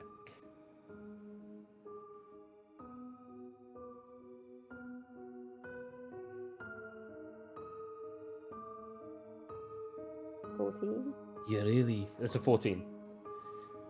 You're really trying to tell me you don't know about his past, that you would do as he tells you without knowing what kind of man he is. Like I said, I'm just his bodyguard. Yeah, I listen to his stories every now and then, but otherwise I'm just there to defend his, like, the stuff he keeps in his. Stories. You know who never read me stories as a child? My father. And how is that my problem exactly? Well, that's not very nice to say. Once upon a time, there was a man, a giant in fact, lived upon the mountains. Please stop. I'm just. Aurora, are you going Oh. to say anything at this juncture, given that you do have a quest? Well, I'm sorry. Look, I didn't know anything about Glaroon. In fact, I think I've only known him for about. Do I know how long? I've known him for how long? A year? 2 years? Yeah, you did. Well, as long as you've been at the court. Yeah.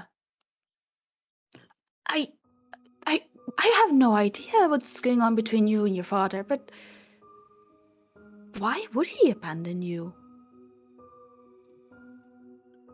I don't know. I was but a child. Because he is a wicked man.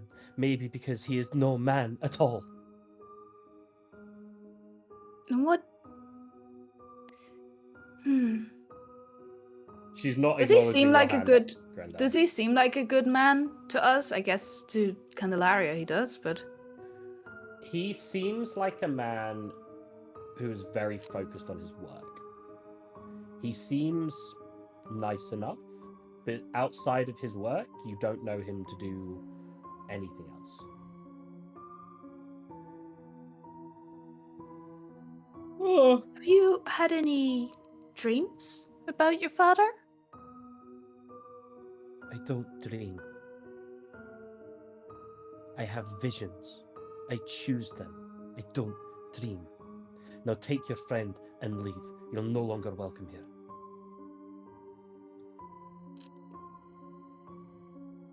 I turn around to my party, raise an eyebrow, like, Zolomar says in your head, "You have a very important question to ask her." can I reply? Yeah, you can reply to Zolomar.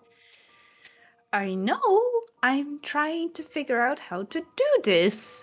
If you have suggestions, please feel free. It's not my love on the line. If you had any. You and your friends talking like this is exactly why this has gone the way it has. oh. Okay, Sebastian, if you don't mind to make your way over to me, we can start to. Yes, I do have that thing that you lent me, so let me Yes. just, excuse me.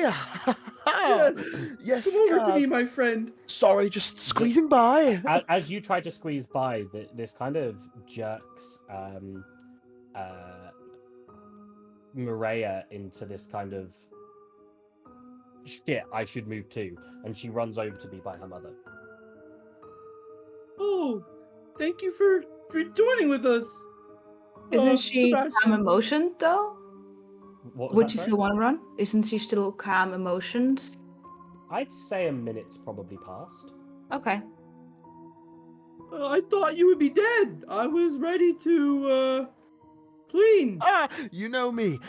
Always landing on my feet, as they Yeah. say. Thank Yes. you, ladies. As you were saying a moment ago, who needs a man, really? You don't, I promise you. You're all doing fine. Exactly. Lovely I house. agree. Very welcoming. And look, you saved my life. I really do appreciate it. Everything you've done for me. Truly, truly. And by the way, if you're ever in town, Ryan and Ori, that is, and I'm about, come and seek me out. I'm sure I could do something Ryan to and help you. Ori, Oh, hello? Yes. Probably shouldn't have said that. The other place. You What's the other come- one? you come from the unseen court. Board there, yes. Then you are who I think you are. I don't think so. Not at all. The seasons have passed. And yet, Oberon sends such torture to me. Oh, bloody hells. I come from Hag-sel. It's a Well, nice little village. Grendel, I think the jig is up. I guess we get fucking on with it then. She know, looks start throwing my down. daggers. She looks down at Well. her daughter. My sweet. I knew this time would come. That I would have to say goodbye to you. But I thought very hard. And her daughter starts crying. Morelix, Mother, no, I don't want you to go. I don't want to go anywhere. No, my daughter. I've thought long and hard about the words that Oberon committed me to. It is cruel that he would send such torture to take you. But you will not go alone.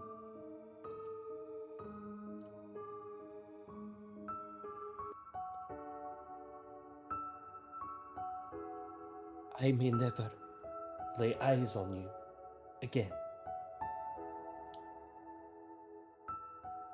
But she touches her eyes.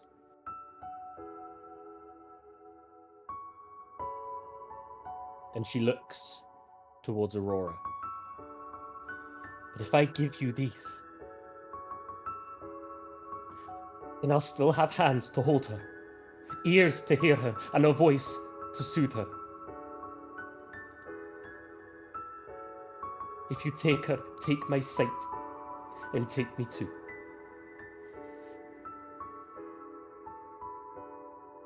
Okay. Well, Please take the time that you need. Zolomar is in your head and he chuckles. She had a long time to figure this out. And hey, Aurora, between you and me, I kind of find it funny when my dad even misses out on things in a contract.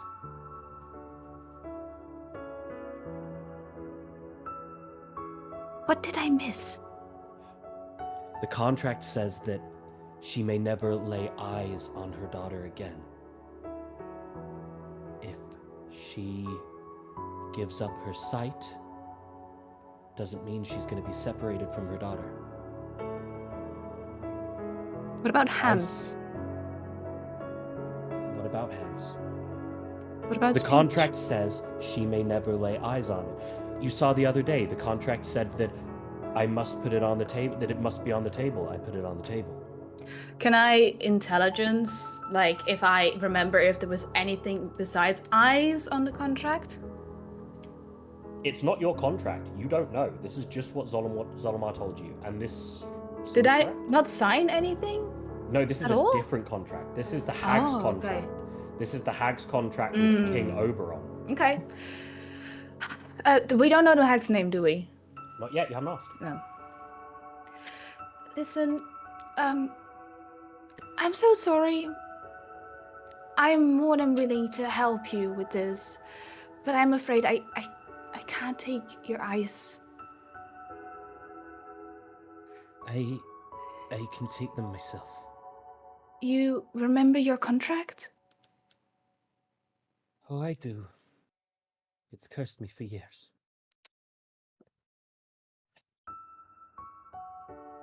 I'll have to remove them.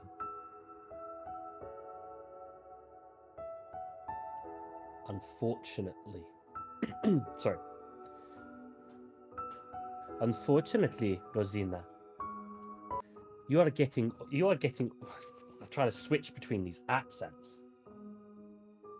Unfortunately, Rosina, you are getting old, weak, and feeble. And we have another idea. As one of the Anis hags pipes up from the bridge. We do not need you anymore. Maria, though, she is young, energetic, corruptible. She is a construct. She has no soul. And at that point, Sebastian, something clicks in your head. If you had killed her, you would never have been able to revive her. She has no soul. She is a construct. Our ritual could easily take her, and we would have a new coven. And the added benefit of the death of these fools will help us fuel it. Oh, Rosina, the spinster, looks to you all for help. Please, you can have what you want, but fight them off while I protect my daughter. I beg you. I look at Aurora holding my great axe. Well, I never did particularly like hags. I go in and hit. I go Why in and don't- hit. Roll initiative! Why don't the pair of you go fuck yourselves? You have to leave some room for narrative, Eagle. Let people So- speak. Rosina and her daughter back off to the side of the house. Oh god. Here Golly is gosh. our We need our. scene.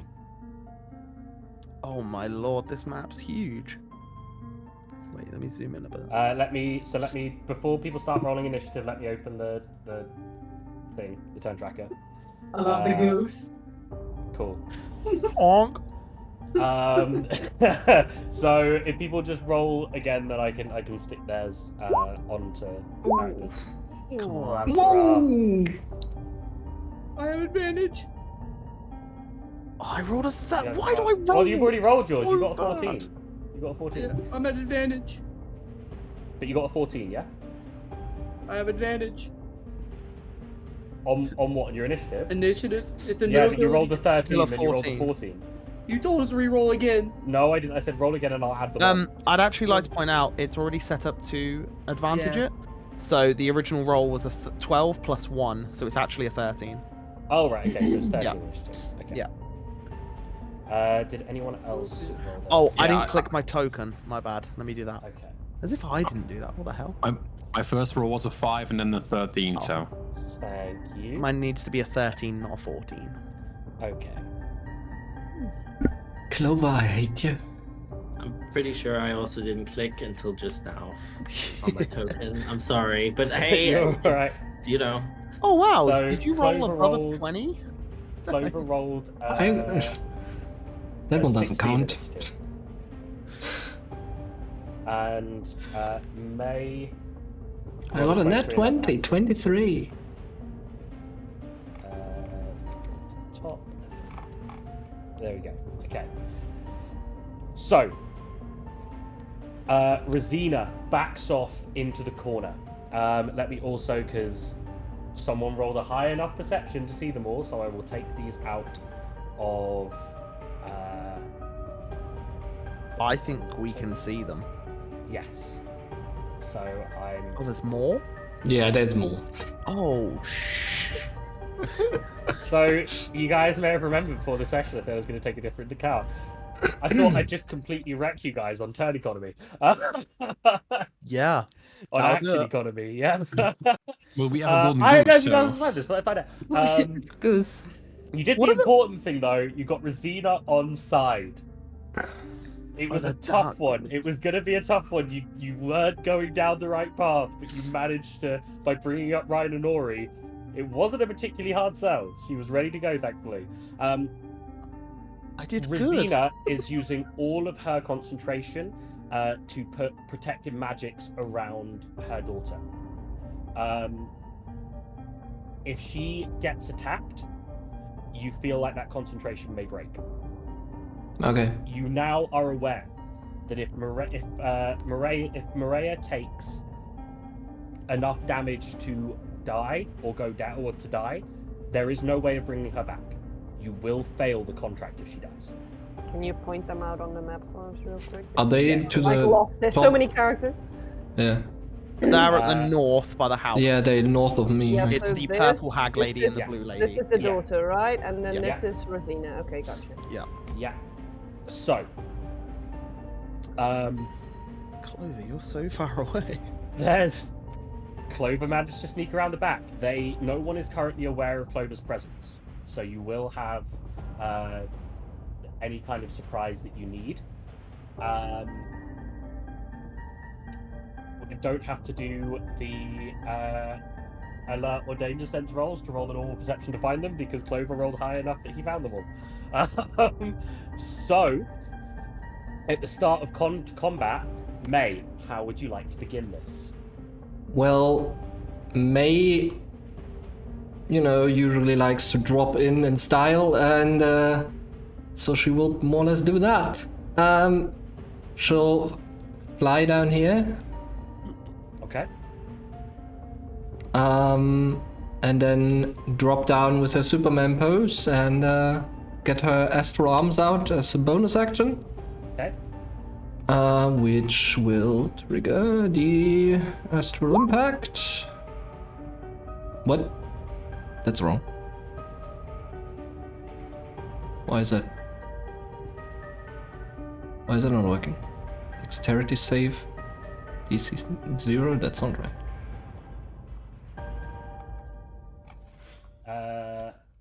Sorry, So what are you? So you're rolling your astral impact. So it hits within 10 feet. Oh, dexterity saving throw. Okay. So the DC this quickling is. This quickling needs to take one. I need to go back to taking later. 8 plus proficiency plus wisdom. What am I rolling? 16 DC, a dexterity save. Dexterity save. Okay. 26 for the quickling. You.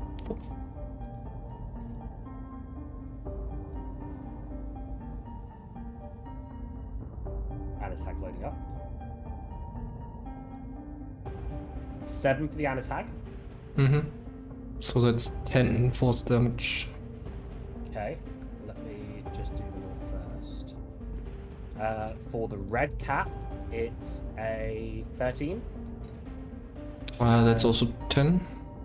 Okay. Do they take half damage if they succeed, or is it just... If they succeed, they don't get hit. They don't take any damage, okay.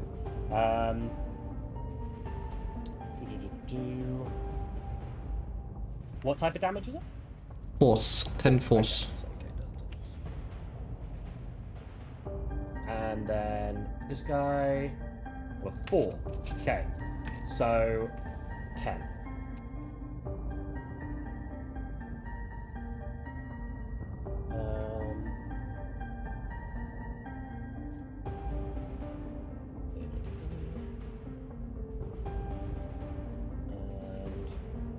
Okay, anything else this time? And then she will use her attack action to attack the hag. Go for it. Where did my sheet go? Shit. There. Sorry, guys. There. No worries. 19? 19 hits.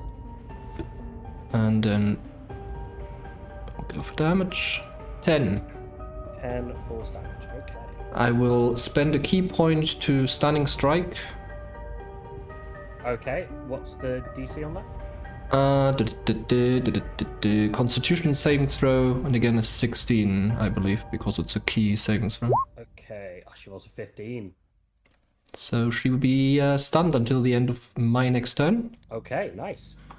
And then I will use my second attack. Go for it. And hit her with advantage, I believe.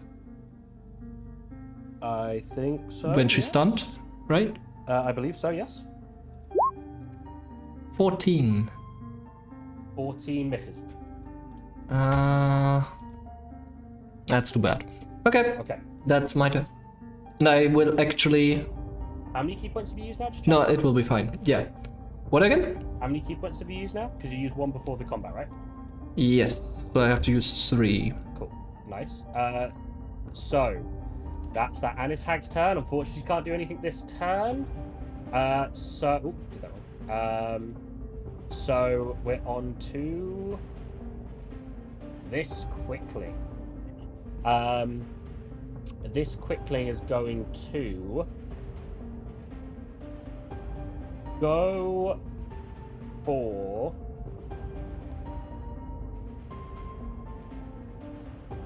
Candelaria. But who would hurt a cute little bunny like me? Okay, so it's diddly diddly dum.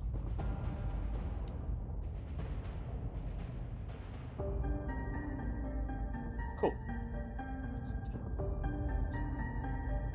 Okay, let's open that and attack with this. Sorry, I've got loads of these different things on my sheet in front of me. Shall we kill the small ones first for you?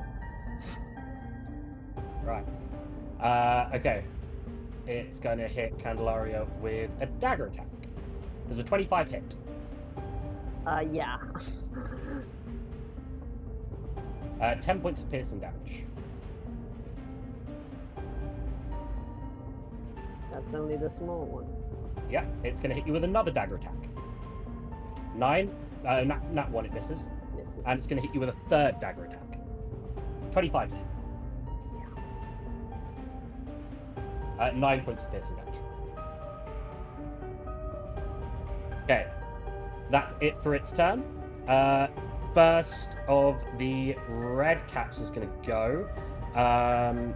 What's its movement speed?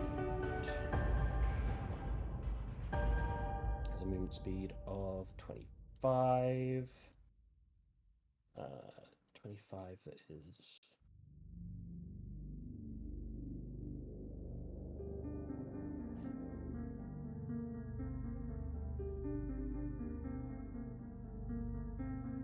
Okay, yeah, I can only move there. Done. Okay, that's the red cap's turn. Then the next red cap, this one, is going to move up close and personal with May, and it's going to go for some... Which one do I want to go for? Yeah, we'll go for the wicked sickle attacks. Okay. First attack is an 18 to hit. Meets it, beats it, so yep. Meets it, beats it, cool. Oh. Damage didn't come up there, but let me just roll that instead.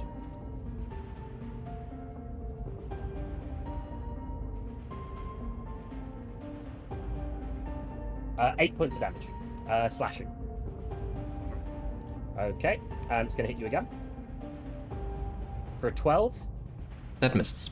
Okay, and it's going to hit again. For a 14. Misses. Okay, that's it for its turn. Clover, you're up. You're still hit. Okay. So it's going to be quite a long turn, but I'm going to break it down. I've worked out what the first turn is going to be. Yes. So first of all, with Whisper, when I'm hidden, whilst hidden or invisible, you're attacked with this weapon deal psychic damage. Yeah. Instead of any other kind of damage. And I can also use a bonus action, can roll a DC 15 concentration skill check. If I succeed, then it won't remove invisibility. So Yes. I would like to do that this turn. So is that just a saving throw? How do I roll the concentration check for DC 15? So, it would be diddly diddly dum. First of all, I think make the attacks first, and then we'll do the check afterwards. I think. Okay, we could do that. Yeah, it's. Wait, no. What's it say? Sorry, I remember because I gave this to you, and I'm just remembering what it actually said on it. Where is Whisper? So while you're hidden or invisible, your attacks with this weapon deal psychic damage instead of any other kind of damage they would deal. As a bonus action, you can roll a DC 15 concentration check. If you succeed, attacks you make this round do not end your invisibility or reveal your position. If you fail, you can choose not to make attacks. I will say, to keep combat going at the moment, let's call it a dex check. Okay, so a flat dex. Okay, saving throw or skill check? I guess it's just Save. It's a saving throw. saving throw dex. Okay. So that is a. I do have advantage when I'm hidden, I believe. That's why I've got it on. Okay, yeah, it's cool. We'll say you pass this one. Yeah. Okay. 25. That's cool. 25 of advantage. All right, cool. In that case, I will target the Ennis Hag furthest away from me. Okay, yeah. So one on the left there. Using sharpshooter. So I'll do the -5 on my global attack modifier. I also have sneak attack advantage, and I also get the favored foe because it is a Fey. So I have a 1d6 at level 6. Yeah. In addition to this. So I'm going to attack it with my longbow this turn. And that is a 22 to hit. 20 to hit, isn't it? 21 plus minus. Oh, sorry, yes. Yes, that hits. Perfect. And that is... Oh, I should have used Whisper there whilst hidden. Should I re-roll that? I think they've got the same... Well, They do. It would still count as a hit. So just roll what Whispers would Damage. be. Just, Okay. roll what Whispers damage. Cool. So that is 11 with sharpshooter sneak damage. So it's a nat 1 with the sneak. But okay. And 8 psychic. So that's an 8 psychic. And then I also do 1d6 additional. Yeah. Because it is a favorite foe. So that is my 2. So that is now 21. 21. And then I Cool. will 20%, attack nice. again this time with... I no longer have the sneak attack bonus. Unless that continues when you're hidden. I don't believe so. It's only first attack, right? 1. You only get 1 Okay. use. Okay, cool. I'm also going to remove... No, I'll keep sharpshooter on, and I'll target the same one with Whisper. And it is a... Oh, sorry. It should be normal. I go with the lower roll, which is 18 to hit. Just hits. Amazing. Cool. So I do that again. I need to remove sharpshooter. So That's just go fine. to We can just 11. take it off. So it's 11. And 1d6 again, Yeah. which is a So 1. 12 points of damage. 12 points of damage, Okay. correct. You've So done that a is- fair chunk of damage to this Annis Hag. You've done a fair chunk of damage there. Nice work. Is there anything else for you this turn? This turn, no. I'm hidden. I'd like to maybe move. I don't know if I can move to the right here. Yeah. Like It's across difficult there. terrain. It is difficult Okay. terrain. In that case, I will go in line with May. Just Okay. move slightly. Cool, and that's the end of my turn. Fantastic. Okay, Thank good you. turn. Right. The first shadow is up. Shadow is not restricted by the movement issues. And therefore, the shadow is going to...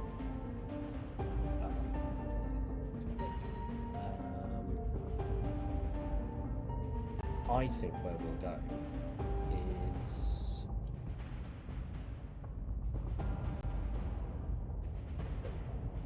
Can I make that? Okay. Shadow's going to move in to Rosina and is going to try go for a strength drain. Only gets a 5, unfortunately doesn't hit Rosina, so no luck for the Shadow. That's it done for its turn. Next up is... Is it based on Dex? Is what based on Dex? Who goes next? Because 4 of us have 13.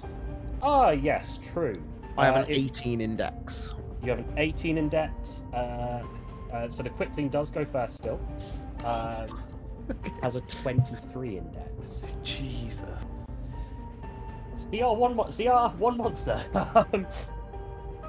So the order of this will be Grendel, what's your Dex score? 12.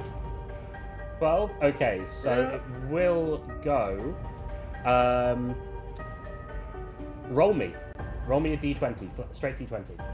Straight D20.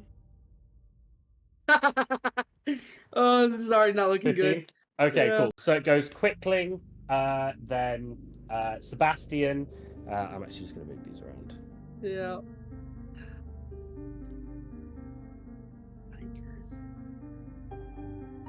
There we go. Okay, so this Quickling. Hmm.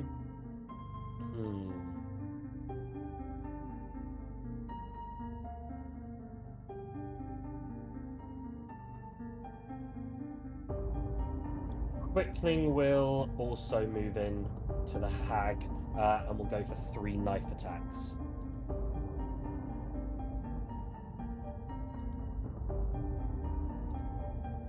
Okay.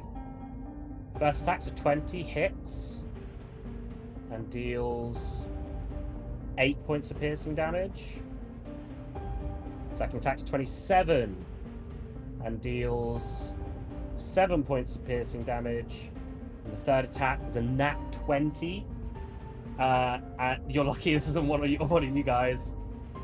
And rolls 9 plus 4 piercing damage. That's 13, 20, 28 points on Rosina. She's going to have to make some 3 con saves, right? Yep. One of them at -4, DC 14. Well, it's half the damage. It's 10 or half the damage, whichever's 10 the or half higher. the damage. Yeah. Oh, right. Okay, yeah, no. Okay, that's fine. Okay. She's got an alright con. No, drops it on the first. So the protection for Mayrina's gone, right? Protection from Marina is currently gone. Okay. She'll have to bring it back up next turn.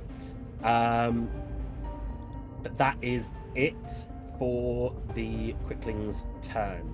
Dealt a lot of damage. Sebastian, you're up. Okay, so I'm going to go 5, 10, 15. If you basically check with me first whether you want to know if something is difficult terrain. Because I assume the land areas are fine. The water and even the shore areas aren't, but kind of the deeper water kind of is. Cool. So yeah, 5, 10, 15, 20, 25, 30 to here. As I'm going to sprint past the house, kind of slide up beside the hag, the spinster. And as I slide up, with my magical dagger, I'm just going to try and plunge it into the shadow creature. Try and assist somewhat. So this will be with advantage because she is classed as an ally. I don't get advantage, unfortunately. Okay. Only if it's on a creature that hasn't had a turn yet. Right. And these guys went before me, so unfortunately I miss out on that, but that's fine. So I will stab towards this as a regular hit. If I hit, I do get sneak attack. Okay. 26. 26 hits. Okay, so it is a magical blade, so I believe it overcomes non-magical resistance. It does indeed. So hopefully this does pretty good damage, but we'll see. Okay, so 17 sneak and 7 piercing, which is a total of 24 damage. Your blade meets the form of this shadow creature, what almost looks like a cloak, as it passes through, and you hear a the shadow dissipates. Oh, let's go. Okay, I was not expecting that. Oh, okay, cool. With my offhand, I just slip 2 of my fingers behind my belt to grab the hilt of the dagger, and I just flick it out from underneath my cloak towards the red cap still trudging through the swamps, as this is just an offhand dagger attack. A 15? Just hits. Hey, 4 max damage, baby. Let's go. 4 points of damage. For 4 Let's go. damage. That's my bonus action and movement. Grand. Okay. Now we're on to an Anis hag. This Anis hag is going to go. I think what I'd settled on.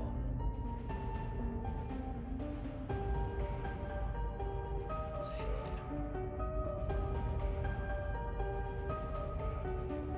And the Anis hag wants to give Finton a great big hug.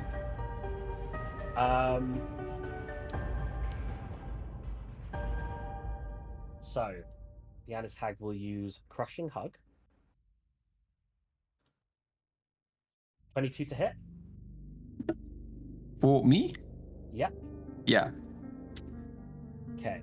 This attack is 9d6 plus 5. Good luck, guys. And you are grappled. Good luck, guys.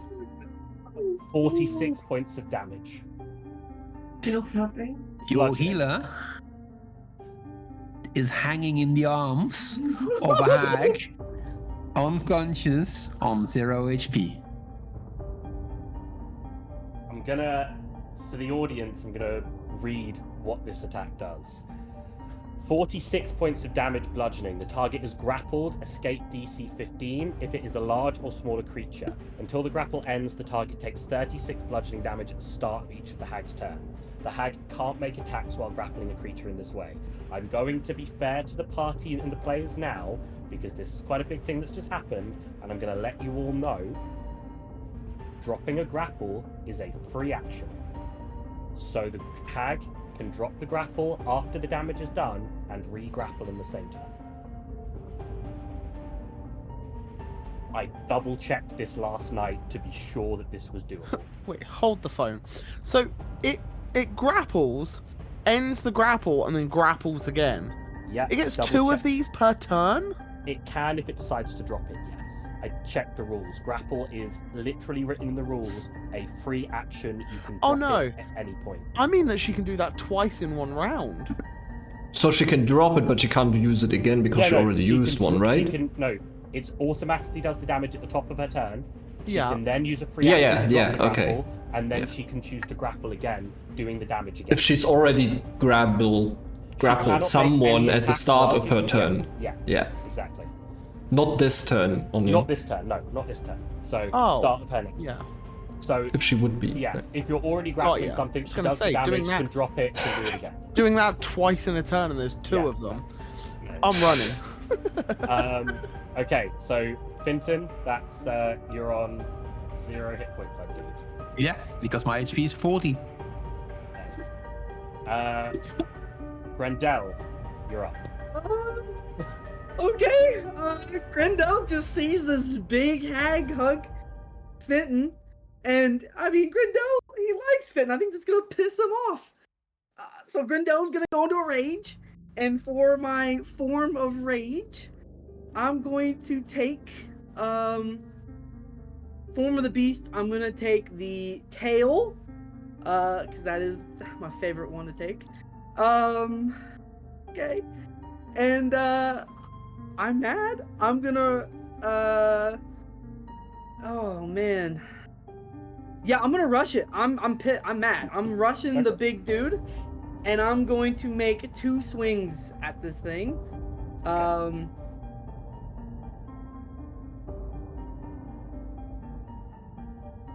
YOLO, I'm going all out. I'm gonna reckless this thing. I want to kill it. I gotta kill it. All right. Reckless. 25? 25 hits. Okay. For 18 points of damage. Okay. Okay, and I have another attack.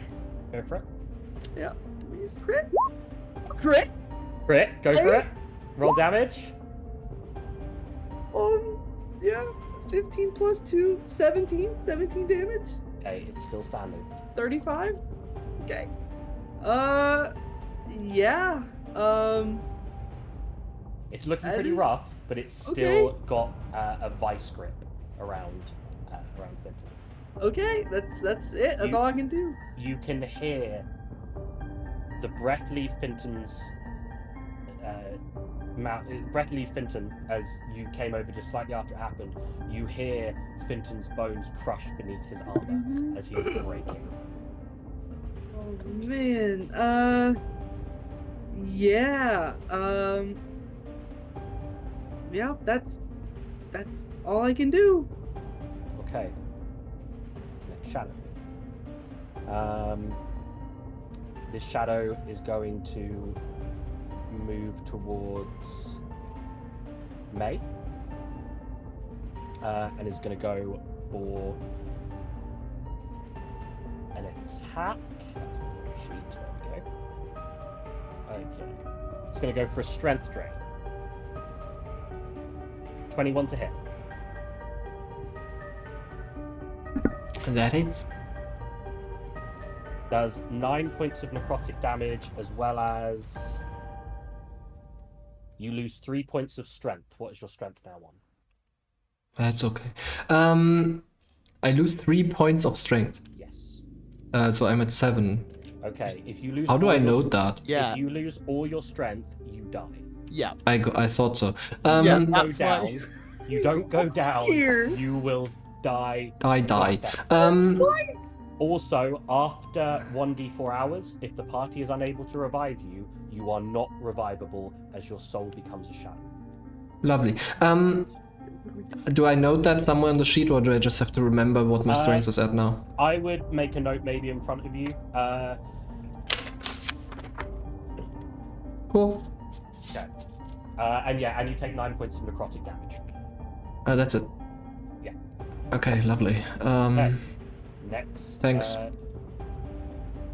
My pleasure. Okay. Next up is the next quickling, which is this one. This quickling is going to run in on... It's got the movement.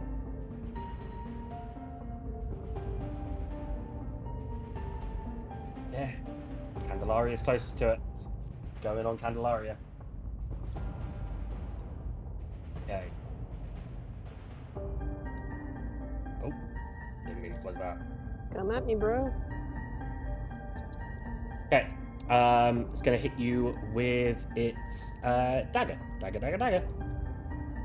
26 to hit. Yeah. What are these rolls, man? 9 points of piercing damage. It's gonna go for another dagger. 19 to hit. Yeah. 7 points of piercing. And a 17 to hit. Yes. 8 points of piercing. As it comes up, you barely see it as it moves in a blur and goes and just stabs you in several weak points in your armor. It's too fast to even be able to see it properly. Next up is the next quickling, which is this one. And this one, seeing what's going on down here and seeing someone left undefended, is going to go up and take shots on The goose, right? on Aurora. It was very close to going for the goose. It's shiny. I think you should roll for it. It should roll for what's it, the goose or not. The goose gets an Gonna- opportunity attack. No, it doesn't leave its zone. Actually, so what the quickling's going to do is it's going to use its first attack on Aurora, which is a 19 to hit. Yeah. 7 points of piercing. Okay. It's then going to do an attack on the goose, which is a nat 20. Oh my grip, that's goose. We've killed it. As Henrietta takes a blade to her jugular and falls down dead.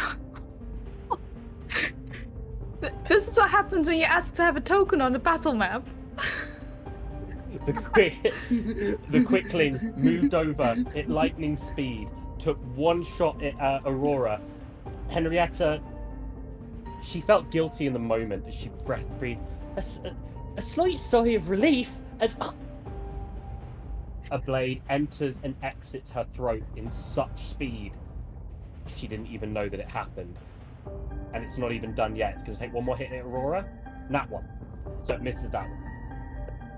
That time, Okay. as it doesn't quite release its blade properly from the throat. I just realized all of these are going to GM and they should be going public. I'm so sorry. Okay. For the context for everyone to see, it still hits a 9 on a nat 1. It kind of lost its balance as it took it out of the goose's throat. Goes for you again and misses that time. Next up, it's the shadow, and this shadow is going to move to Grendel. Let me just check how much movement it has. 1, 2, 3, 4, 5, 6, 7, 8. Yeah. Is it in difficult terrain though? Because it was in the water. The shadows can move through Okay. even an inch space. I'm hatching. Yeah. I'm just throwing shit at this point, trying to save my party. It's going for you though, so Yeah, that's you fine. can save them. Myself too. You can kind of save them in that way. It's gonna go for a strength drain on you. 17 to hit. Oh, it's got advantage because you reckless attack, right? Yeah, it would. Okay, so 17 to hit. Yeah, that hits. Okay. Hits you for 6 points of necrotic and you lose 1 point of strength as you feel as you're making hits against the Anis Hag this cold embrace over your shoulders as some of your strengths just seep out from you as you pull your axe back. Next up, Candelaria. What's your plan? Well, I had one, and now I'm not so sure anymore. Anyway, I'm gonna say, guys, feel free to take your time a little bit today. I'm surrounded right now, so I will use Sword Burst, which is gonna deal damage, hopefully, on all 3 of my surrounding enemies. What's the range on Sword Burst? Self 5-foot radius, so basically, yeah, it basically like. I was only checking to see if it also got the shadow in it, but no, you get. No, it's only 5 feet, so it would just okay. This is your new ability, isn't it, Sword Burst? Or... No, I've had this for quite a while. I've had it on Shield too. I just never used it. Right. Okay. So DC 12 Dexterity save. It's a Dex save. That's a really bad roll. Okay, so done. Okay, quickling. First quickling. Roll a 10. And the second is a 24.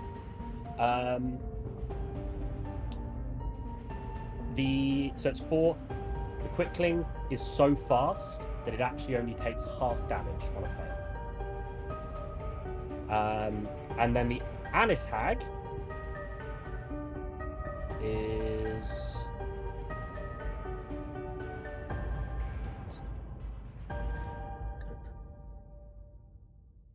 Dex save? 18, unfortunately. Right. Yeah, go for it. So my war magic allows me that when I cast a cantrip, which I just did, I can make 1 weapon attack as a bonus action. Go for it. I'm gonna go for the hag. Do it. She's looking very rough. Oh, come on. Yeah, it doesn't matter. 11 misses, unfortunately. Right, action surge. Try again. Go for it. 17 just hits, meets it. 11 slashing. Tell me how you want to kill the Anis Hag. Candelaria in sort of she just, I mean, she does like that sort of bunny hop thing, and she jumps up really high and takes her halberd down and just smashes it into like her shoulders and just trying to rip her in two. This bloodied Anis Hag that's still gripping onto your friend. As your halberd comes to come down, her head spins 180 degrees and meets you in your gaze, and she smiles with her crooked teeth. As your halberd meets into her shoulder, the smile doesn't dissipate. She just releases Finton. Her body crumples to the floor, and Finton's lifeless body hits the ground hard. That's kind of creepy, but yeah. The first Anis Hag is down. Wait, so I technically have another attack, right? You do indeed. Go for it. I do indeed. I will go attack the one that I damaged with my sword burst earlier? Yeah, go for it. I don't know whether that's You the have top or the bottom disadvantage one. on this attack. Yeah, well, never mind. You go for it. You weren't really looking properly because you'd just taken you breathed a sigh of relief as you saw this thing fall, knowing it had just released your friend. But then in a second you think and go, right, I've got time. You spin around to grab one, and its body it doesn't just dart out the way. It jumps on top of your halberd, laughs at you, and then jumps off as you pull your halberd back up again. That little bitch. Is that it for your turn? I don't have anything left, I think, so yeah. Okay, Finton, could you please make me a death saving throw? No. It's a 14. It's a success. You're 1 point towards stability. Yes. You take. You're laying your body now with the splashing of the water from the hag's body hitting you. You're no longer in that body. You're starting to leave it, but you hear your god's words. You hear Soon's words in your ear. Not now. You have so much more to learn. Okay, Aurora, you're up. Okay, I'm gonna do something stupid. I'm gonna fly up in the air. So Okay, probably you will provoke. Yeah, you'll provoke 2 opportunity attacks. Yeah.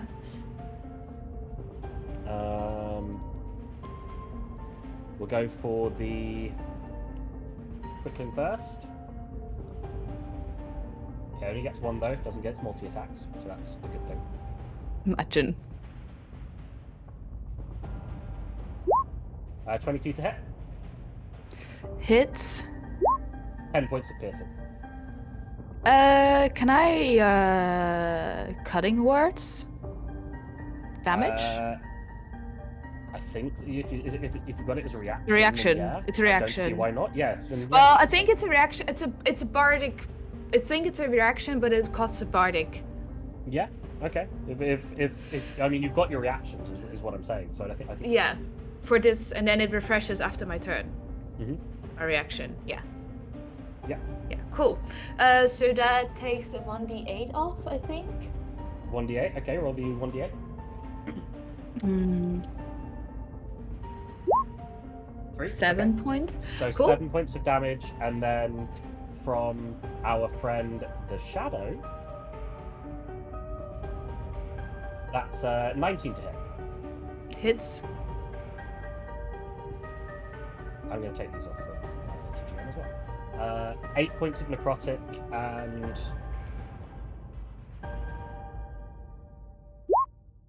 3 points of strength sapped.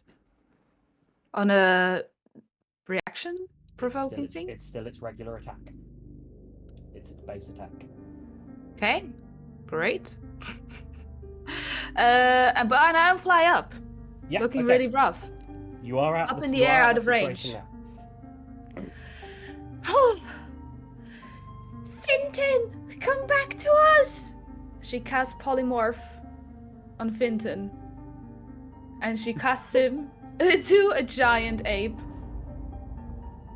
But he's unconscious. Yeah. So How does that not no, but that HP restores, no? not if you're already unconscious. You have to have hit points because he has to be willing, and he's not willing because he's unconscious. The spell effect has can't no effect on a shape changer or a creature with 0 hit points.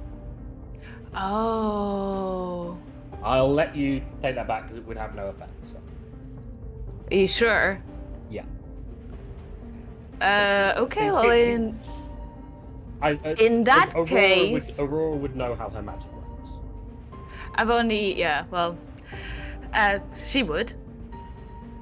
In that case, we're gonna help Candelaria as I cast Wither and Bloom around her. Mm-hmm. Let me roll it for you.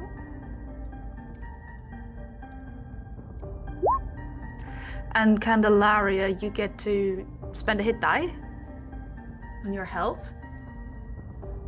and everyone in I think a 10-foot radius from her, like the bad creatures, they take 6 necrotic, which I'm not sure if that's gonna Does it also affect hit them. Grendel? But He's in 10 foot, or creatures is it- that I choose. Creatures Right, that I okay. choose. Oh no, I just meant for the bloom part. I'm not entirely sure. No, I can only pick one for the bloom part. Got you. Okay. Constitution saving throw. Okay. For first of all, the quickling to the south. Was a 14. What's your DC? 16. 16. Okay, that's a fail. And the second one, 3. So, yeah, roll. And your 2d6 necrotic was 6. Yeah. Yes. Smitty, what's your spellcasting modifier? Because What's that? Candelaria gets extra HP from the bloom. Oh, is +5 then? Okay, cool. Anything else for your turn? Well, I'm up in the air, so I think I would be up about 30 feet in the air now. Yeah. Okay. Cool. And that's it. That's all I can do. Okay, we move on to the last shadow. Seeing the situation that is occurring, this shadow is going to go for. It's going to go for Grendel as well. Doesn't really see a threat from the creature lying on the floor. Okay, nat 1 though. It comes up to you, and it can't seem to dig its kind of shadowy tendrils inside of you. It can't reach in and take anything from you. Then we have this red cap, which can only do one thing.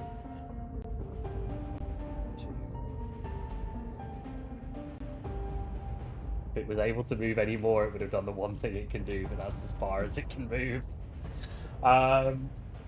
And that would have been 3 attacks. Yeah.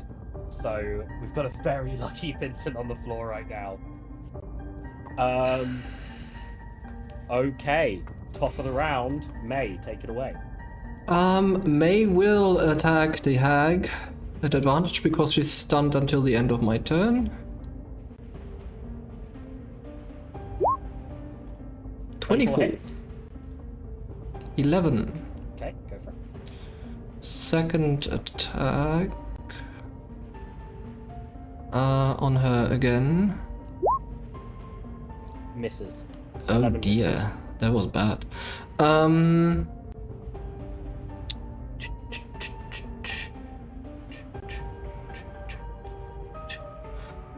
Flurry of blows for 1 key point. Go for it.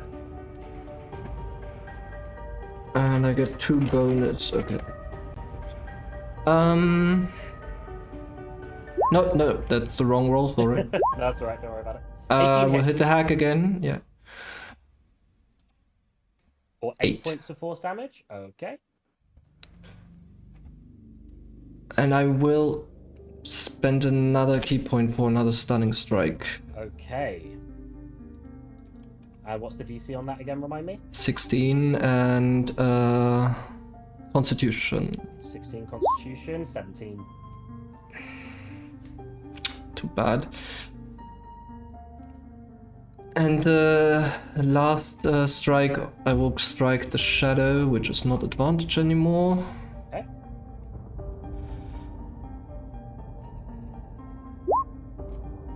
Twenty-two 22. hits. 9. 9. Your force palm hits the shadow In the right in face. its epicenter as a blast of your blue light eviscerates its form. Another shadow is defeated. Cool.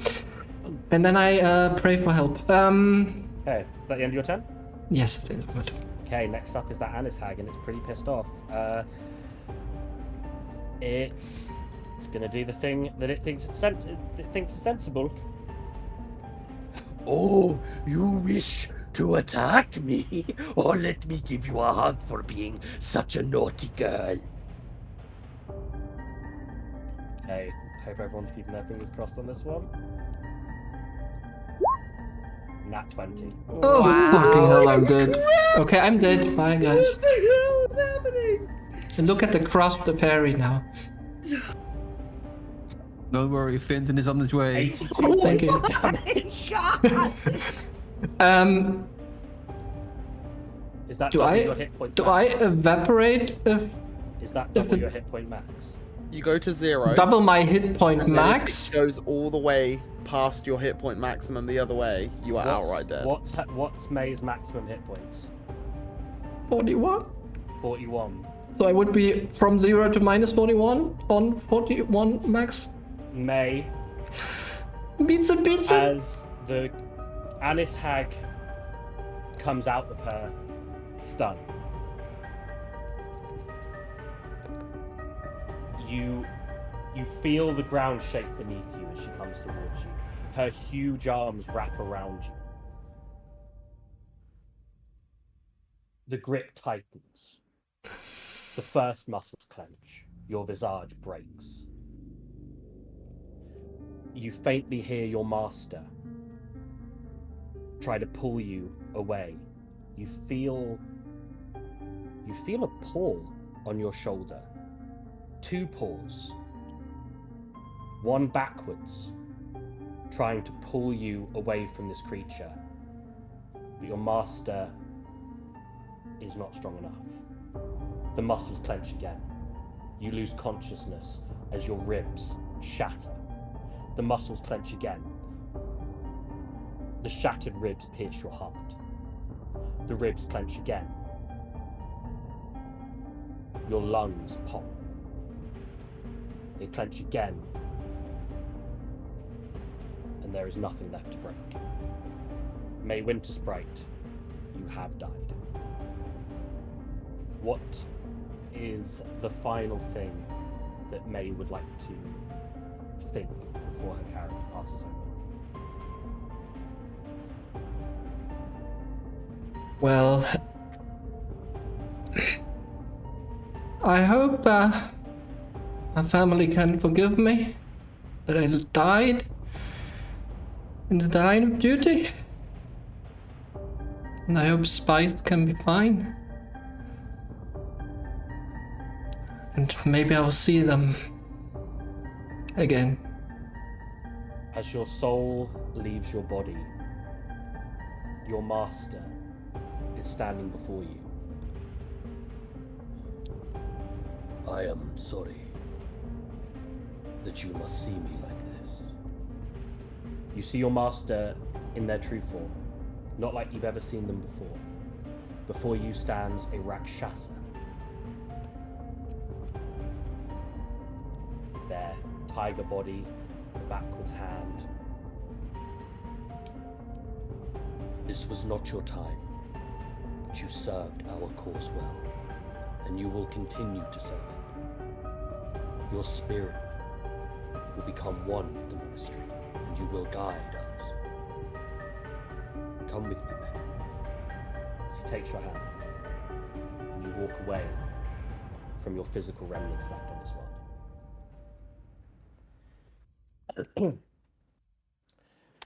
The rest of the party see May Winter Sprite, this woman that you've been traveling with, this newfound friend, this woman who slept with you in the stables, Grendel, who was keeping a watchful eye over Clover to try and keep you safe. You hear a small, and then as the lungs go, you cannot hear any more screaming. And then you hear a kind of thud as the body hits the ground. And the Anis Hag says, You are no fun. Too easy to destroy. it's the Anis Hag's turn. Next up is the Quickling. By Candelaria, which is going to take 3 hits at Candelaria.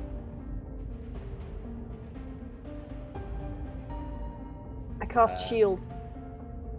Good shout. First I was dagger looking is for a- my unmute button. First dagger's a 25 though. Yeah, that's not gonna help. For 9 points of piercing damage. Just to double check, you did add that 5 onto that 8 earlier, right? Because I didn't see your hit point bar go up anymore after you added it. Lon, Wait, was there 5 you should have had more? an extra 5 hit points. 5, as well as yeah, the eight. because of charisma modifier of Aurora. Oh, I didn't get that. I didn't get that. But okay, Okay, well, thank you've you. got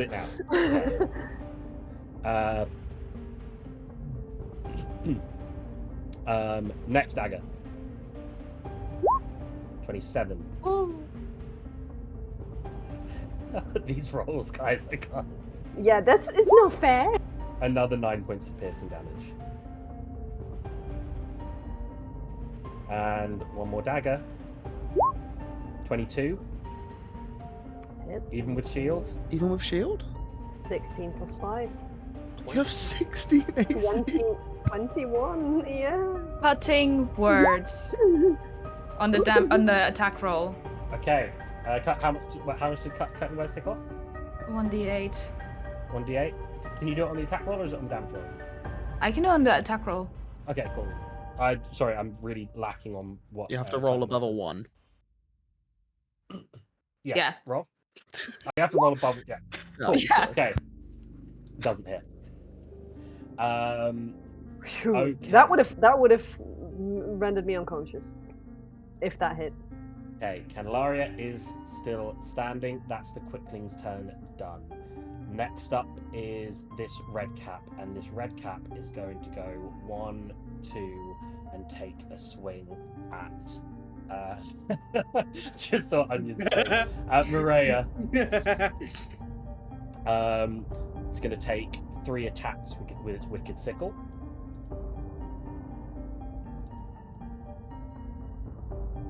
Previously, I had given them very difficult combats, but I had given them all of the turn economy. Turn economy, action economy is very, very important in D&D. Okay. First one. Misses a natural 1 from the first wicked sickle. Let me make those. I've got it on public. Why is it still rolling to the DM? Okay. This shouldn't roll to the DM this time. Next one, still rolling to DM. 23, so that hits and does no damage because the damage is not set up on this. Okay, I'll just roll the damage here.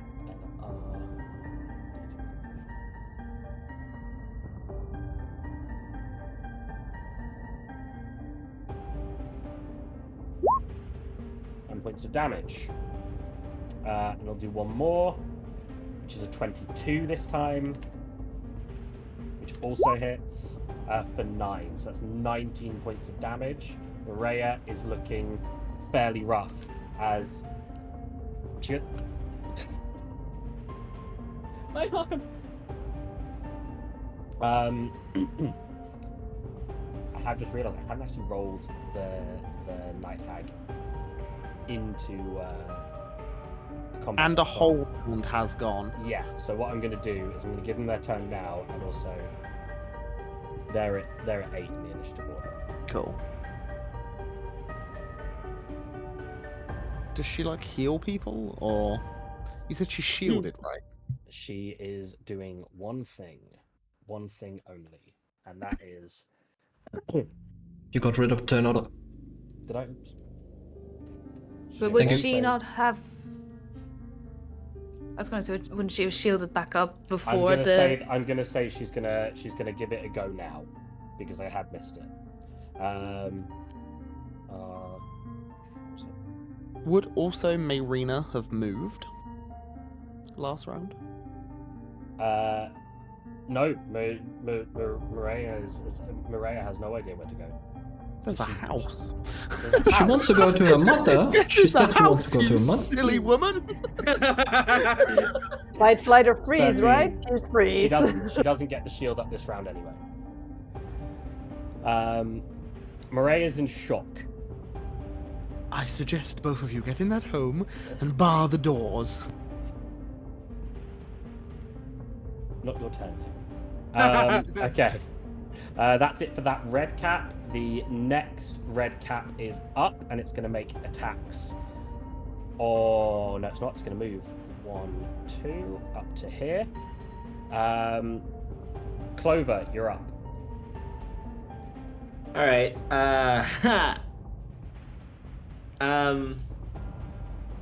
Yeah, I think on this turn, seeing May go down in front of me, Clover is going to be a little bit afraid of the hag. So I'm actually going to go for the red cap that is attacking Mariah because I don't want to lose my ability to collect shiny things. Okay. And the hag is going to run away from me. So I'm currently. Do you want to move? I'm going to use my Do bonus you want action to move first because there is a tree in the way? I do have sharpshooter, so I don't think it affects. You don't have line of sight with the red cap. There is a Also- tree in the way.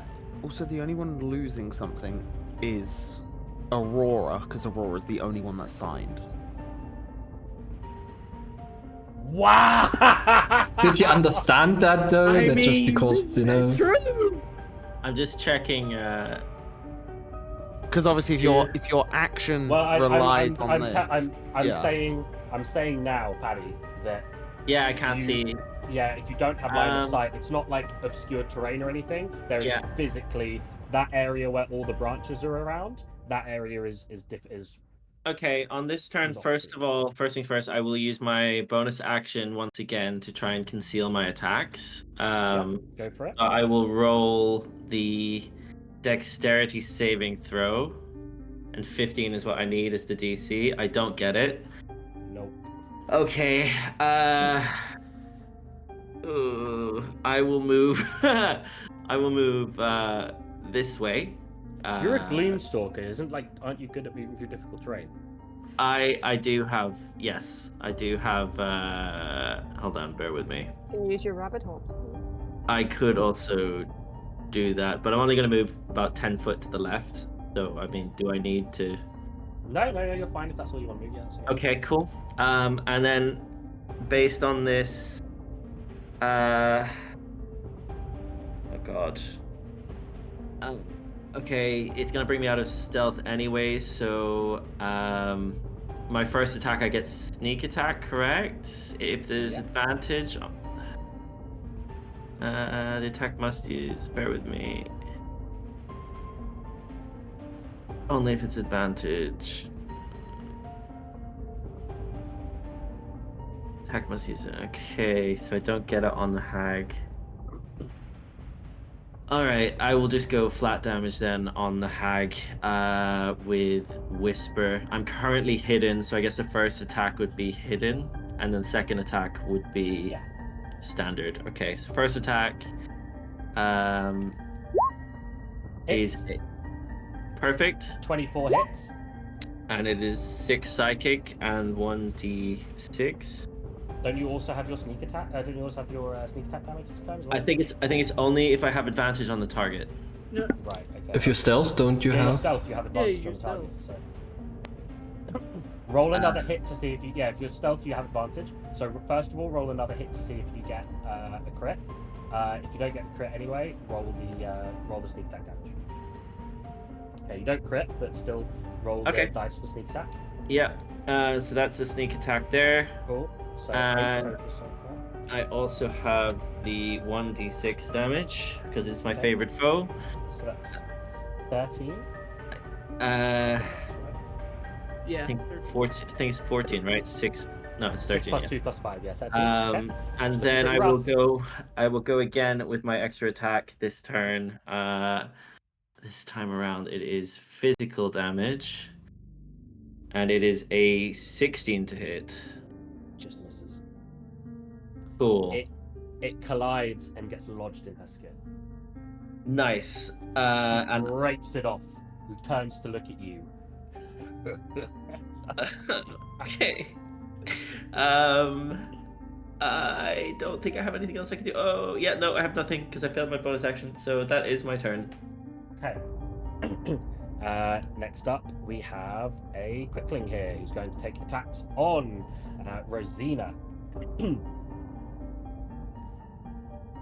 Rosina is diddly dum. Hits for 10 points of piercing.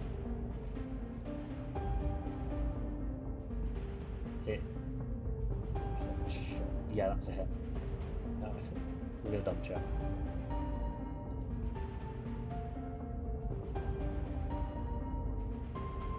Yeah, does just hit. For 9 points of piercing, so that's 19 total. Not 20. For 9 plus 2. So that's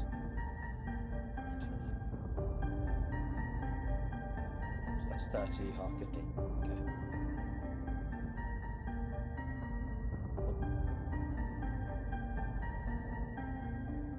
Okay. Rosina's still looking pretty good. Sebastian, you're up. Do you want to say anything to these two people? I suggest you both get inside of the house and bar the doors. Right, see you later. And I will bonus action, cunning action, dash.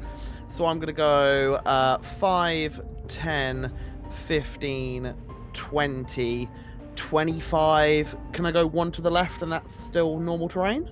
Yeah. That counts for sure. 30. And then because now my dash comes into play, I'm going to go 35. Or is that 40? No, that's still shallow enough. Okay. Action, pop a potion. Here, Finton, darling. Glug, glug, glug, glug, glug, glug, glug. Finton's back, everyone. So that is 2d4 plus 2, right? Yeah. Yeah, I think so. Yeah. 8. So you get 8 healing. I give him a little tap on the cheeks. I'd get out of the swamp water. It's quite grim. And then I will 40 to here and step over him. 45 to here. 50. And then I will shout, "Oh, Hag! Why don't you come give me a cuddle, you ugly son of a bitch?" And that's the end of my turn. As I'm trying to antagonize. Call me ugly. Seems to have worked. Cool. Grendel, you're up. All right, I've seen May die, and May, you're there with me. You're a real one. I pull out the potion of Hill Giant Strength, pop it open, and I chug that shit, and I get 21 strength. We're going ham. Now with that, I am going to take my attack on the shadow. Go for it. It's gonna be an advantage. Recklessing. 24 to hit. 24 hits. For 12 damage. Okay, it's is that magic damage? Yeah, magic. Yes, it's a it is. plus Cool. 1 great axe. Okay, which one was it? The one to your right or the one above you? Either or. I'll do the one right next, the one to my right. To your right. Okay, Yeah. cool. It's looking rough, but still standing. Oh my gosh. Alright, I'm taking another one. Attack it. I'm attacking it again. Reckless. 24. Hits. For 18 damage. Wow. As another one dissipates right in front of you. Okay.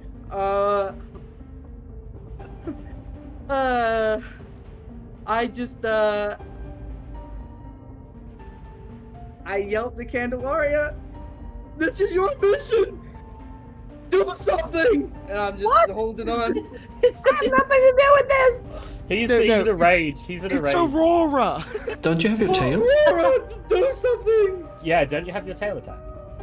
No, because that's technically a, Oh, it's an action. It goes You have with, to use it instead of a regular.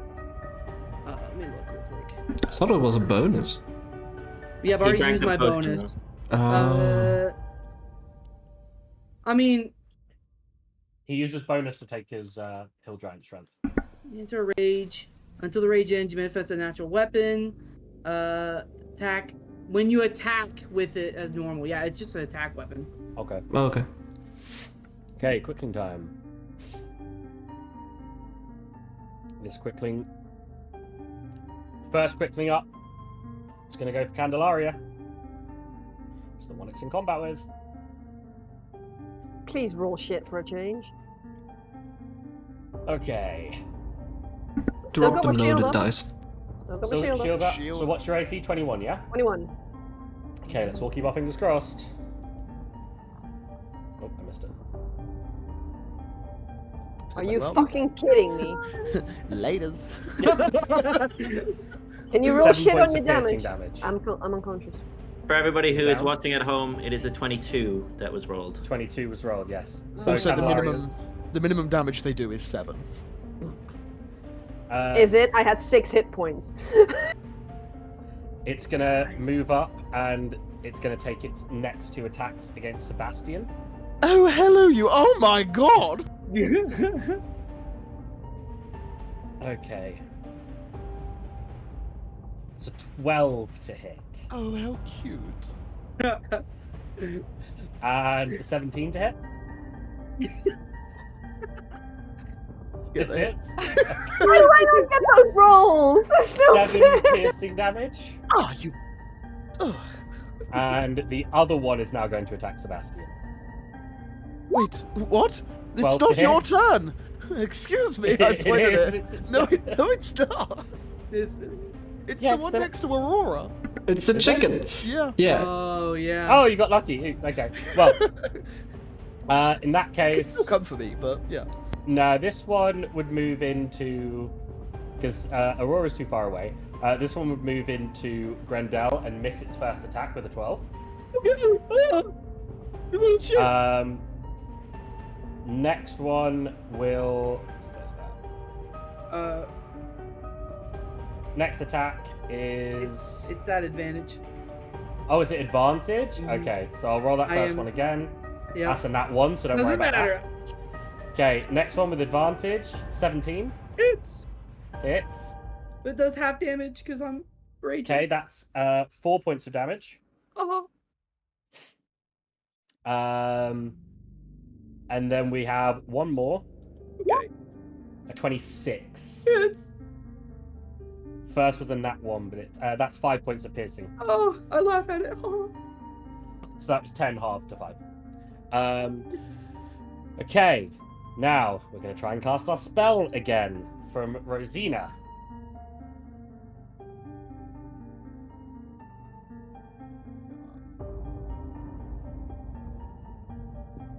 Nat 20. Shields back up. So Maria is safe once again from all damage. She is impervious to all damage.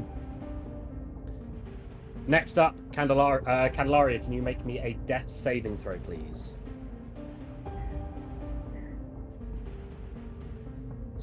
Success. Binton, you're breathing again. Your body laying on the water on the ground. You've got a red cat coming towards you. What are you gonna do?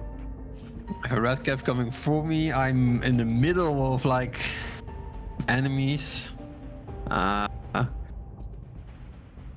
Things look grim. I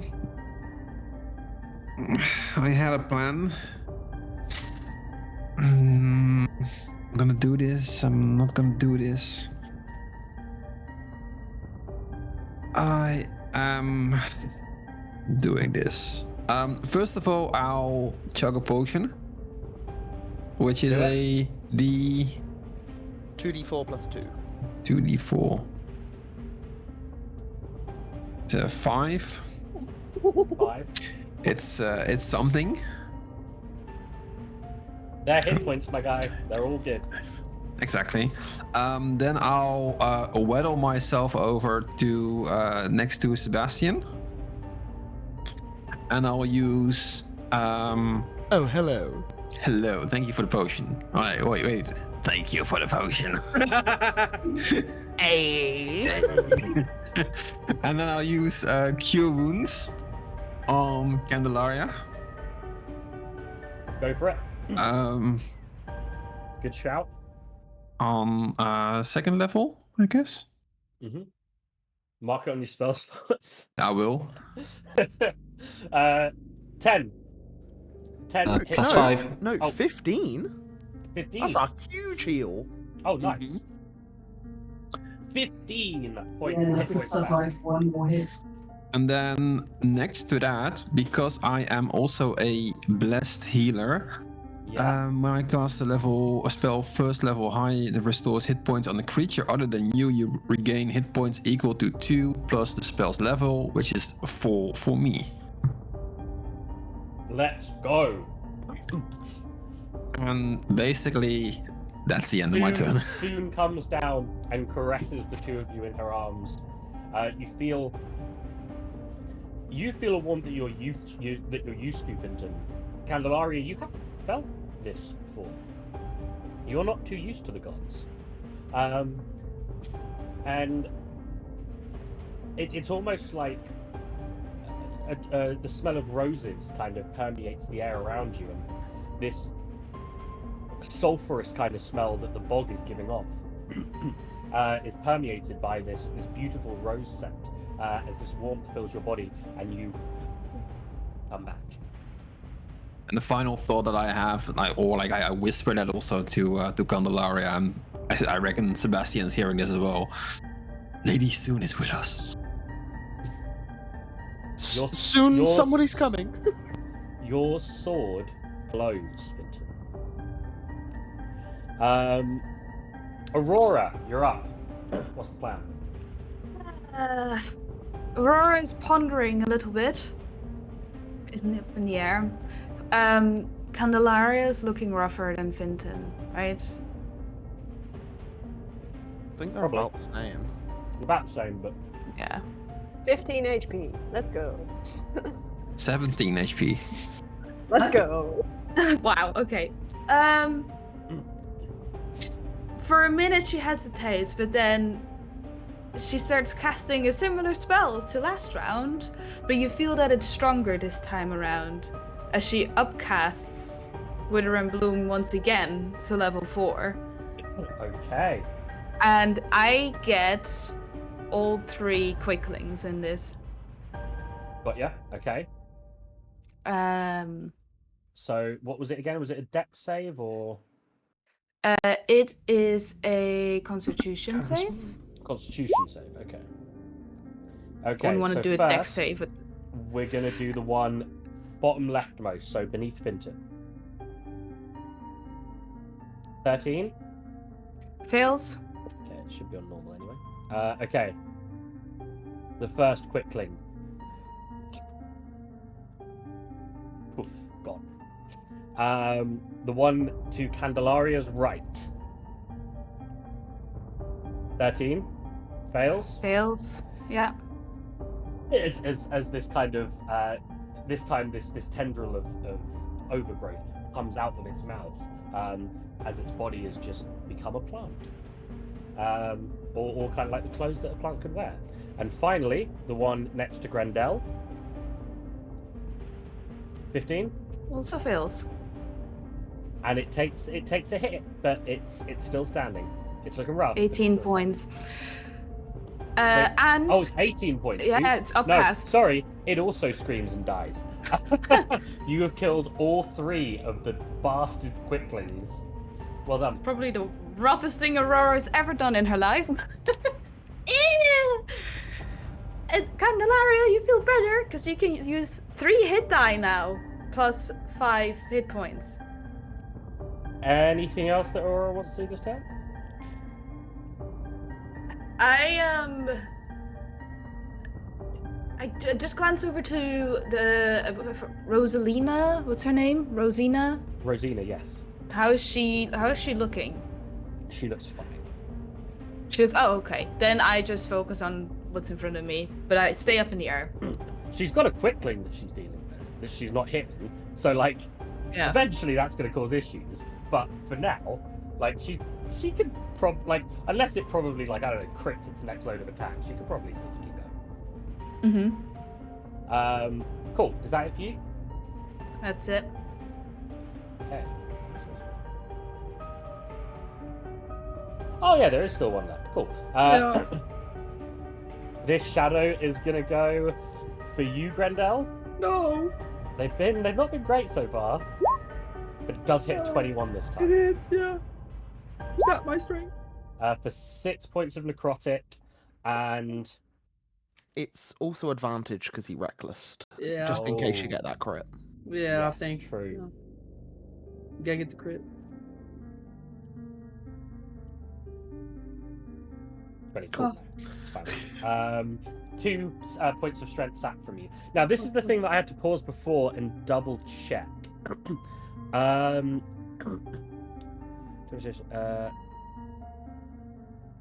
Right. Cool. Do not sap it from your hill giant strength. Okay. Take it from your regular strength. Oh, we sit nice. Okay. But your hill giant strength stays at 21, but keep track of what your regular strength value is. Okay. How long does the potion of hill giant strength last? It lasts for an hour, I believe, or 10 minutes. Okay. I think it's 10 minutes. I think it's just 10 rounds.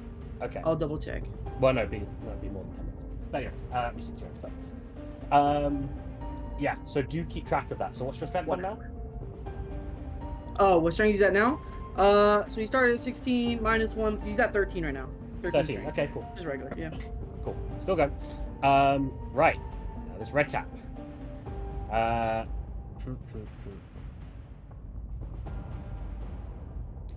it's gonna go 1, 2. You thought you could get away from me? I want to feast on you, laddie. As the red cap's going to attack Finton. And Just roll like you attack Sebastian. Yeah, Not the red caps are useless, so I'm just actually gonna, because they're just not set up right, and they keep rolling to DM, so I'm just gonna roll this straight up for you guys. So luckily I've got it all written down here.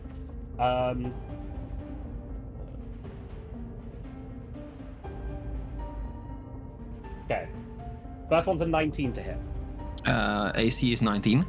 Hits.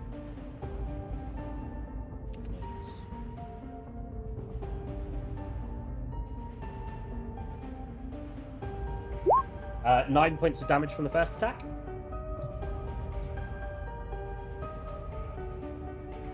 Second attack is a 22 to hit.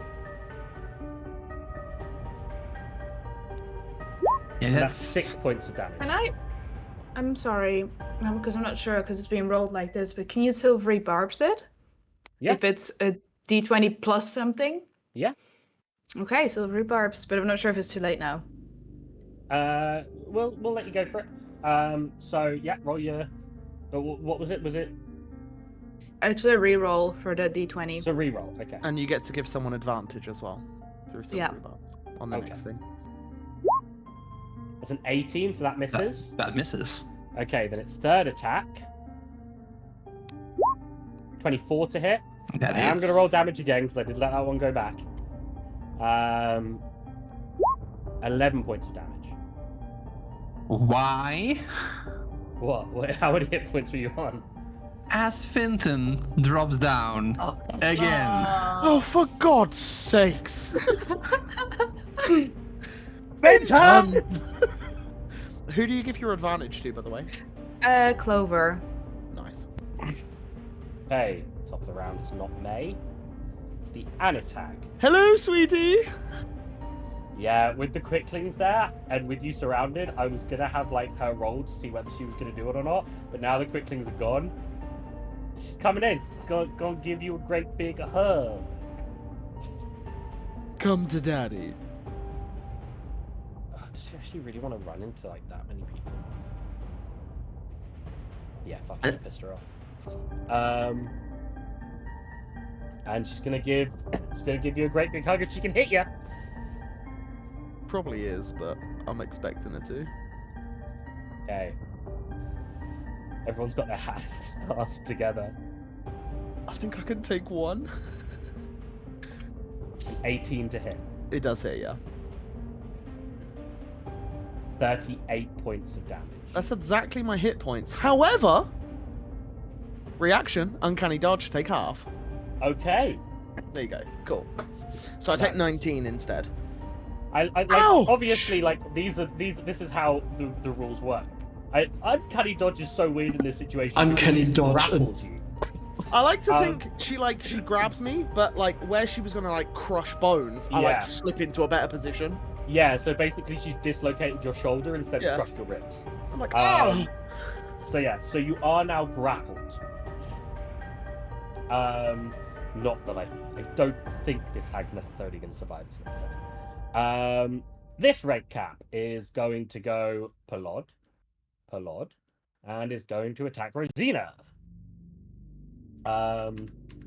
So first of its attacks, 17 just hits.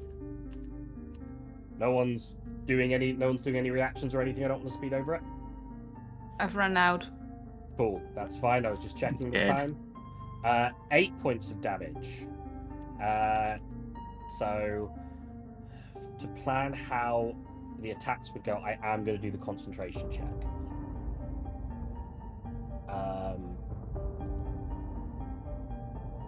Now, because it might change its mind.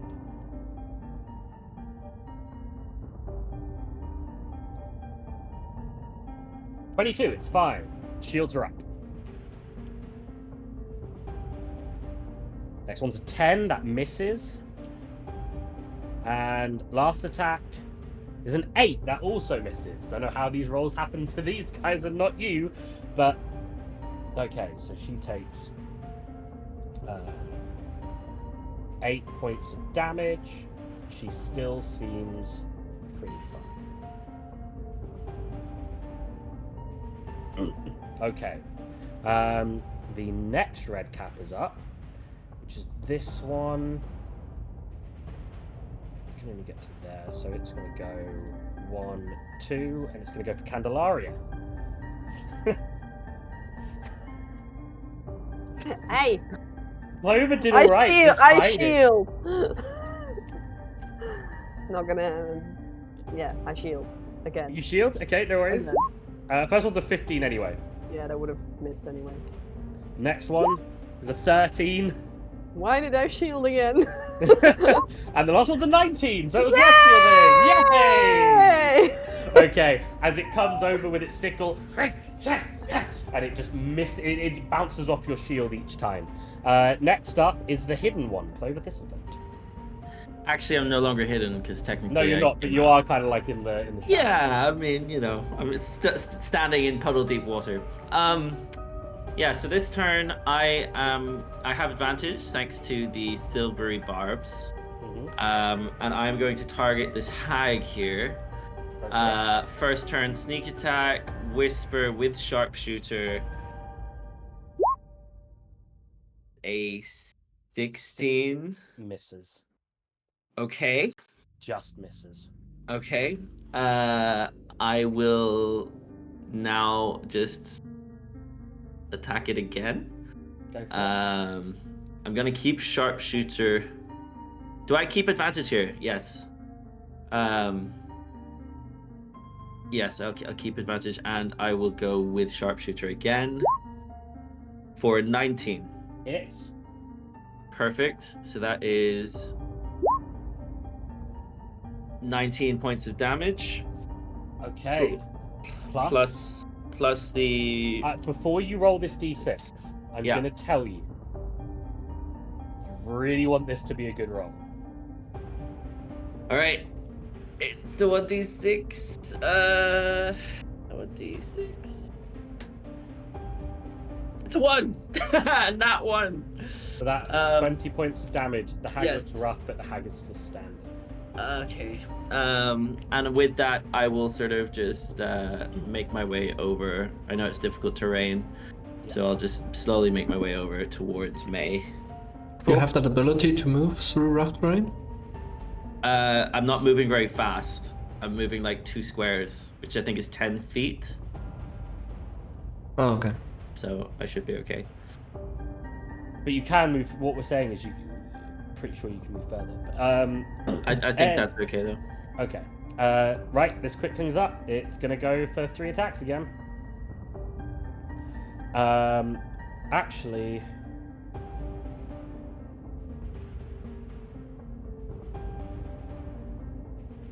No, it's going to risk... Is it going to go and help? Go save Mom. Nah. It's going to be focused on the task at hand and go for Rosina. Okay, first attack from the Quickling. Nat 1. Misses its first attack. 27 on its second attack, doing 9 points of damage. Con save from our Night Hag.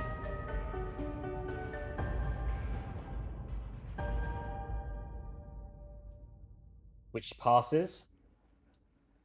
And then one more attack from the Quickling. 24 hits again for 8 points of damage. Continues to hold on to the concentration. I don't think I've ever seen a DM roll so high with these 3 attacking creatures. Like, what the hell? Just to let you know, these are CR1 creatures. Imagine if you guys were facing these at level 1. So that's 8, 9, 17. Okay, the hag's starting to look pretty rough. Starting to look a bit rough. Not pretty rough, a bit rough. Wait, my hag's dead though, right? Your hag's dead. Sorry, no, when I say the hag's starting to look a bit rough, I mean the spinster. Yeah, cool. Yeah. But this hag holding me is gone. Done. No, sorry, the hag holding you is still alive. Oh, it's still up? It's still up. How rough is it looking? Rough? It's so rough. Like, there's eyeballs Okay. no longer in sockets rough. I will... So you're up, like, Sebastian. Well, kind of like squished in amongst it, I'm going to be like... yeah.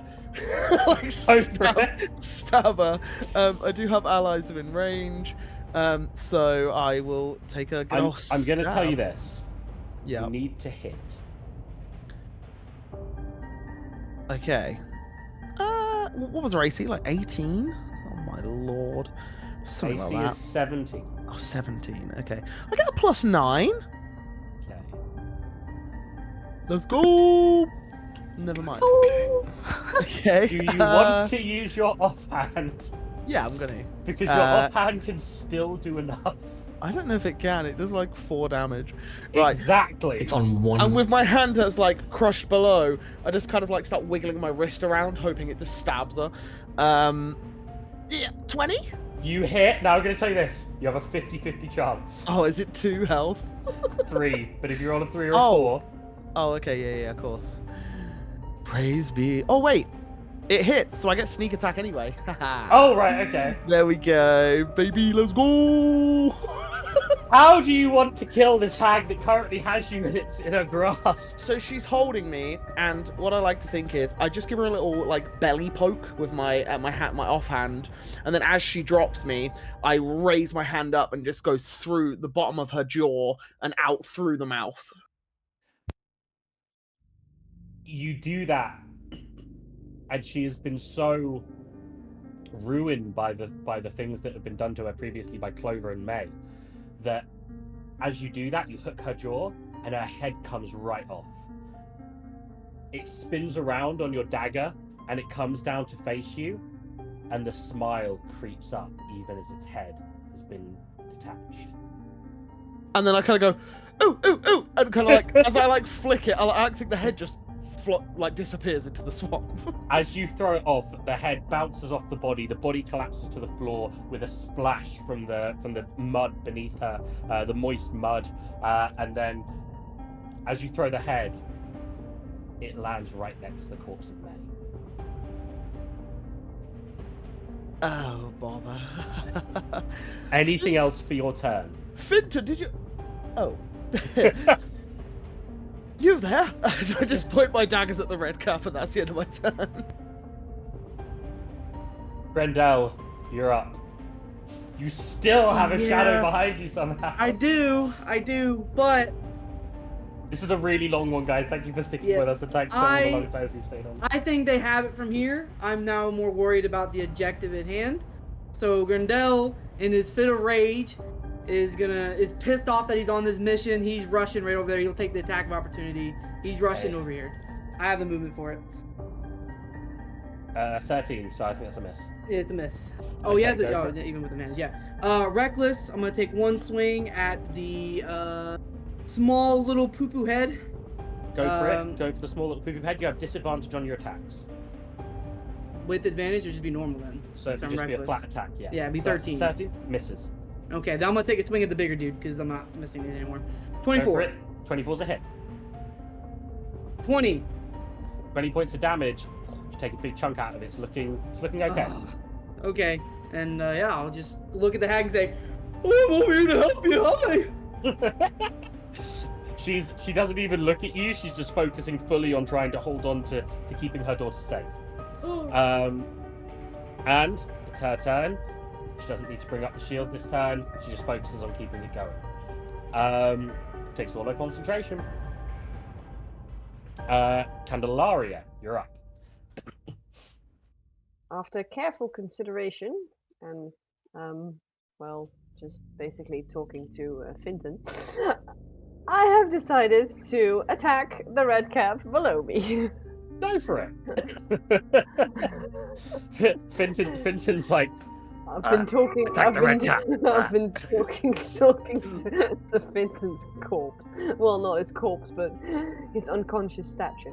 Anyway, 22 hits. Right. 6 points of damage. Let's do that again, shall we? Go for it. Hits and 10 points of damage. Starting to look kind of rough. Not dead yet. Nah, then not I dead yet. shall use my rabbit hop, so I don't provoke opportunity attacks to move over here. Sounds good. Good choice of moves. Anything else for you this turn? Nope. Fantastic. Finton, can you please make me a death saving throw? Sure. It's not like I've had experience with that, so it's a 19. No one's rolling badly today. No one's It's rolling even badly better than today. Arcturus, boys.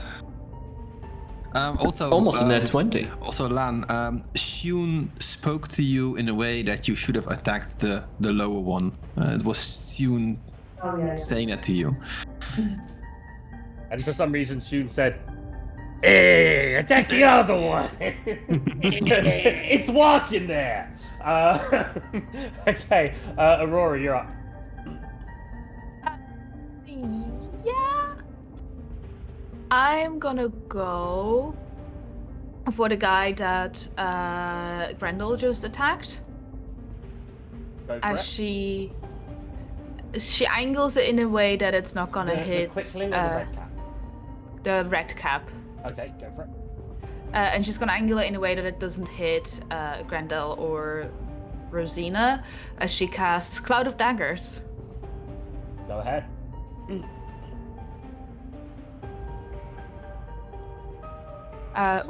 Is there? I think it just hits. I think it just hits on when its turn starts. Cool. Yeah, that's fine. Okay, cool.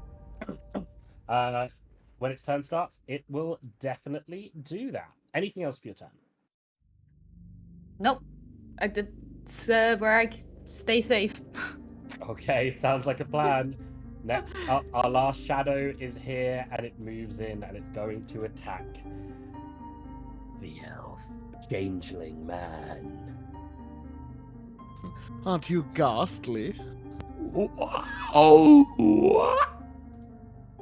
Better. 13. Oh, For a 13, which I think... Oh, 12, sorry. A 12, it'd be a normal attack, so I think this is... Oh, no. Okay. And next up, we have this red cap up here, who's going to attack again the changeling man, who seems to have just killed its master. And it's a red cap, so the thing's all broken. So I'm just gonna do this. Cool. First attack's a 24. Just hits. Just hits. Okay. Oh. Uh-oh, spaghetti-o. For 8 points of damage. Ouch. Second attack is a 25. Silvery Yes? barbs. Okay. Ooh. Second attack's a 9. Oh, did you stumble? Last one's a 12. You're still going. I put my boot on his head. And that's how it communicates. Who'd you give your advantage to? Ooh, well, Clover is lucky because he's just next. Cool. Clover's next. So I have advantage on this turn. Well, after When it's your turn. whoever, when it's your Okay, turn. awesome. But you're the first next on our group. Cool. And another turn passes as May's body continues to float in the water. Right. This red cat is going to turn and it's going to go and take a whack out of Grendel.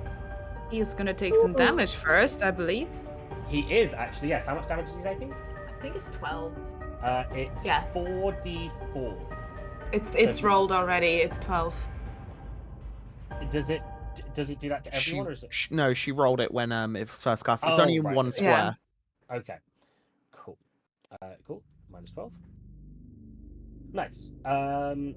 Next, then it's gonna take its first attack on Gretel. I believe it has advantage. Yeah, go ahead. Okay. It's a 16 to hit. Yeah, you can hit me with that. 7 points of damage, half to 3 points of damage to you. Correct, loser. Next one is 21. Oh, that hits. I'll use my reaction. I'll add a D8 to my AC. Go for it. Yeah.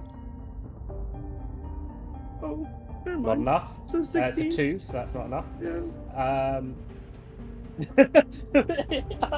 Onion, what's his head? Just remembered what my cloak does to grappling creatures. Oh my god. 6. 12. So 6 points of damage, yeah. And then it's gonna do one more. Okay.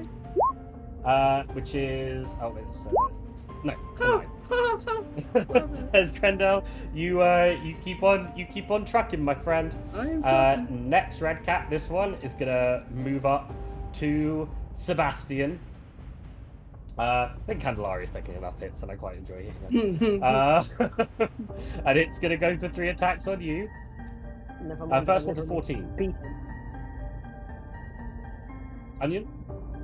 14? Oh, sorry, 14 misses. A 14, yeah. I was reading my cloak and remembering. So that's a miss, yeah? Yeah. Okay, next one's a 9. Misses. Jesus, rolls, bro. And a 22. I might 22. live! Ah! Yep, that hits. Rugged me. 7, damn it. Yes! Okay. I still stand, you peasant. Clover, you're up. Yeah, perfect. I will attack the closest red cap, the one south of Sebastian. Go for it. And I have advantage. I'll be using sharpshooter and, because it's first turn, sneak attack as well. Yeah. 15 to hit. That was the red cap, yeah? Yes. Yes. Hits. Perfect. And that would be this plus sharpshooter sneak. So that is 22. 22 points of damage. 22 points of damage. And it is also Fey, correct? It is. So that's an additional 1d8. Sorry, 1d6 that should be. I'll do a 1d6. I'll do a 1d6. Dude, you'd already killed it. It's fine. Okay, cool. As the arrow pierces through its throat, and with its scythe just going for a swing at you, Sebastian, falls down dead in front of you. And then I will target the other red cap behind for my second attack, my extra attack. Go for it. And that will be without sneak attack, without sharpshooter this time. Yep. Hits. That is perfect. And that is 13 damage. 13 points of damage. Okay. Wow, that's a good hit. And then I will also move 5, 10, 15. That's the first bit of damage that red cat's actually taken in this 20, entire combat. 25. I'll move here. Perfect. Okay. Quickling's turn. Quickling is going to turn to the big scary man, the centaur, and start hacking away. Okay, first attack. It's 23 to hit. Oh, it hits. To be fair, just to save me from clicking from screen to screen, it's going to do all of its attacks on you. Okay. Nat 20 and a 15. Just hits. Okay. So that's 4 points, 8 halved to 4 to you. Okay. 11 halved to 5. Oh. And 9 halved to 4. Oh, you're tickling me. Please stop. Really trying to get my nose, are you? Sebastian Voss. How bad is this little critter in front of me? Which one? There's two. Well, there's a ghost, and then there's the little guy. The little guy looks fine. The ghost looks fine. Oh, great. Well, just in case, Candelaria, Miss Berrywinkle, you mind dispatching of these? I'll get our good buddy up. Look. That's my action. My God, he's costing me a fortune. Another 8. There you go. Give him a little slap on the face. Wakey. And then just with a dagger, just be like, and just stab towards the red cap as an offhand bonus action. Actually, no, you know what? I'm going to get my last potion out, pop it myself, and actually take it myself because I'm on 4 hit points. Yay, 9 hit points. Nice. Much better. Quite yummy. Bro, anything else for you this time? All done. Grendel, crack on. Oh, nothing changes. I keep tacking. 24. Go for it. Hits. 15. As you decapitate this red cap in front of you. Oh, and I turn to the little fry and says, "This is your chance to run away." But Okay, you have disadvantage. You have disadvantage on attacks now. But no, it's So it would be regular. What I'm saying, you have regular. disadvantage. You have advantage. So yeah. it's So it's fine. 24. 24 is my normal roll. 24 hits. Yeah. 11. 11. That is. I think that's enough to. Better. Yeah. Yeah. As it goes, and you just split it in half. And I look at them and I say, "Thank me later for this." And I run back over using all my movement. Or not really all my movement, but now I'm gonna get right in between them and go, "Hey friends, how you?" Awesome. Okay, anything else this turn? That's it. Rosina is keeping up the cast. Candelaria, you're up. I'm gonna whack at the rat cap. Go for it. Well, that should hit. Nat 20. So that's, shouldn't it have rolled an extra? Oh, it did roll the extra. Okay. So it's 13 points of slashing. Nice. And another nat 20. There you go. Oh, wait, this is 14. Never mind. I accidentally clicked it twice. Sorry, it's a 14. Oh, no. Yeah, I just double clicked by accident. That's painful. Because that was a crap ton of damage too. So, do you want to roll the damage then for the 14? Just roll the damage with the okay, it's 13. That crit would have killed it as well. Okay, it's still standing. Anything else for you this turn? It's looking rough, very rough, but it's still standing. No, I'm good for now. Okay. Finton. Wait, I can't use my bonus action to give Finton a like plop it in his mouth. That's no, a regular that would be an action. action. Yeah. Okay, gotcha. Okay, Finton, you're up. Finton is standing up like slowly between Candelaria and then Sebastian and the rest. When he's looking the guy in the eyes, and he's like lifting himself up on his shield, and he's saying the words, "I can do this. all day as I touch the creature and I cast Inflict Wounds. Go for it. What's the save that I have to do, or is it? Do you roll to hit, or is it to hit at 17? It's the hit 17. 17 hits.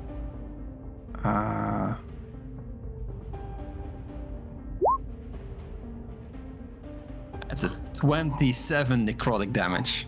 You rolled nearly max damage on that. Nearly, It had yeah. 6 hit points left. Oh, fuck that This creature. thing is fucking gone. Your hand reaches out. You touch this creature, and it's sneering at you. It's just so angry, and its sneer is frozen in place as its skin turns black with green cracks. As the whole thing turns into dust. Good. One thing left. Aurora, what are you gonna do? I don't have a lot left. I'm gonna cast Vicious Mockery. That's what I can do. Be gone! Better be the ghost, because I can see you! I always forget. Is Vicious Mockery a reaction save It's from a me? Or is wisdom saving throw. This...